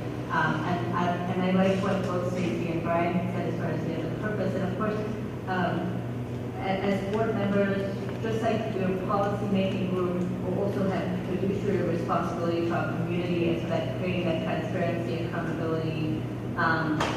So I'd like to offer, since we have such a great track record of doing a lot of homework and research behind it, that we look at other school boards, effective school boards, of what does their finance committee do, how do they launch it, what does it look like. Kevin and I, when we were at Coswell, and Dr. Kay was there as well, we listened to District 57 presented, and they actually presented on their Citizens Finance Advisory Committee, and they were presenting it based on student voice and how they incorporated student voice with the launch of, that was their way of starting it. So they kind of went into the Student Finance Advisory Committee, a new one for them. So I'd like to offer that we kind of do a little bit of homework and prep work of what is a good finance advisory committee, what are the different formats, it looks different, as Stacey was saying, in different districts. So gather a little bit more data, and if that means delegating to us, I'm happy to look into it. However, we want to get this homework done, and then kind of come back with some ideas of what is an effective finance committee, what's their purpose, and do we, District 25, need one, so customize it to our district.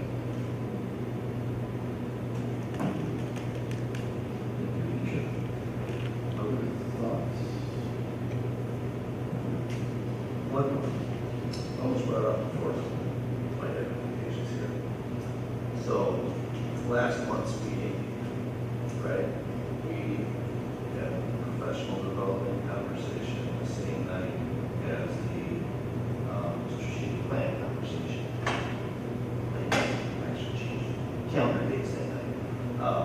during our meetings.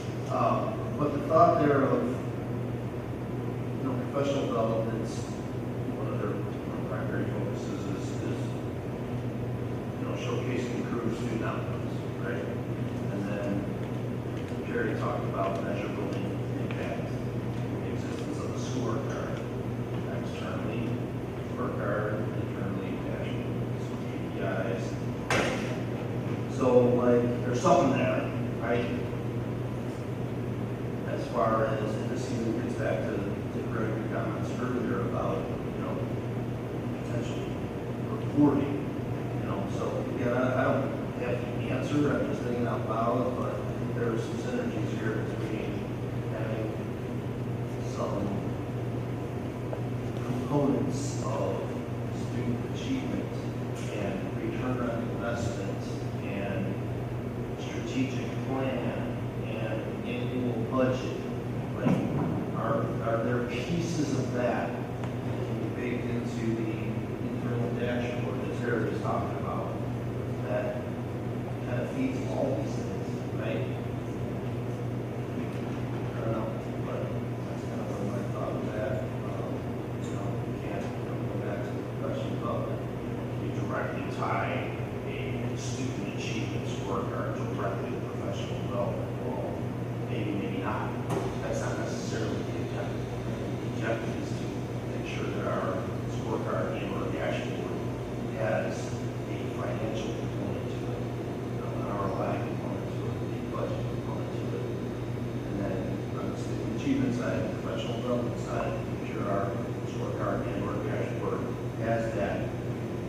What are the improved student outcomes? What are those goals? Are they tied to curriculum? Are they tied to professional development? Directly or indirectly? But having those pieces in our thought process as we're talking about these things in the strategic plan, there's an opportunity to have some cross-pollination of some of the things we're looking for. So the interest of doing or bring this to some kind of consensus, let me ask the board, is there consensus around, as Anisha suggested, maybe gathering some more information and there being information sharing about what it looks like in other places, involve a recommendation? Interest around that. So a little more investigation and research. Okay, so more to come. There might be ask some questions on who might be willing to participate in something like that, a bit of research. And if we were going to launch this, it wouldn't necessarily have to be until next year. So we have some time to kind of refresh all our names and those. Okay. All right, and then the last one hopefully is a low-hanging fruit. I just wanted to suggest that there's two committees based on our current practice. We could be a little more aptly named, and those are, first of all, the EdRed. I would like to suggest to my colleagues that we rename that to the legislative report, which reflects what we talked about previously. And well, right now, Kevin is sometimes sharing national news in the legislative area. And then the second one being the IASB report, which has recently, we didn't necessarily adding CASA to it, so it's just the /CASA, just to fully acknowledge what might be in those. So, thoughts or consensus? Okay, looks like those are the okay, the name changes. All right, thank you everyone for the discussion on all those new items, and more to come on some of those. All right, we've arrived at the second community input section. Before we move out from the superintendent report, I wanted to jump back to something that Dr. Kay had brought up, which was the PTA scholarship breakfast. If it's okay, can I add to it a little bit? It was, I just want to say, again, I want to thank, just like Melissa had done earlier, how much the PTAs do in our community. And in our different hats, Melissa and I happen to be at the PTA scholarship breakfast.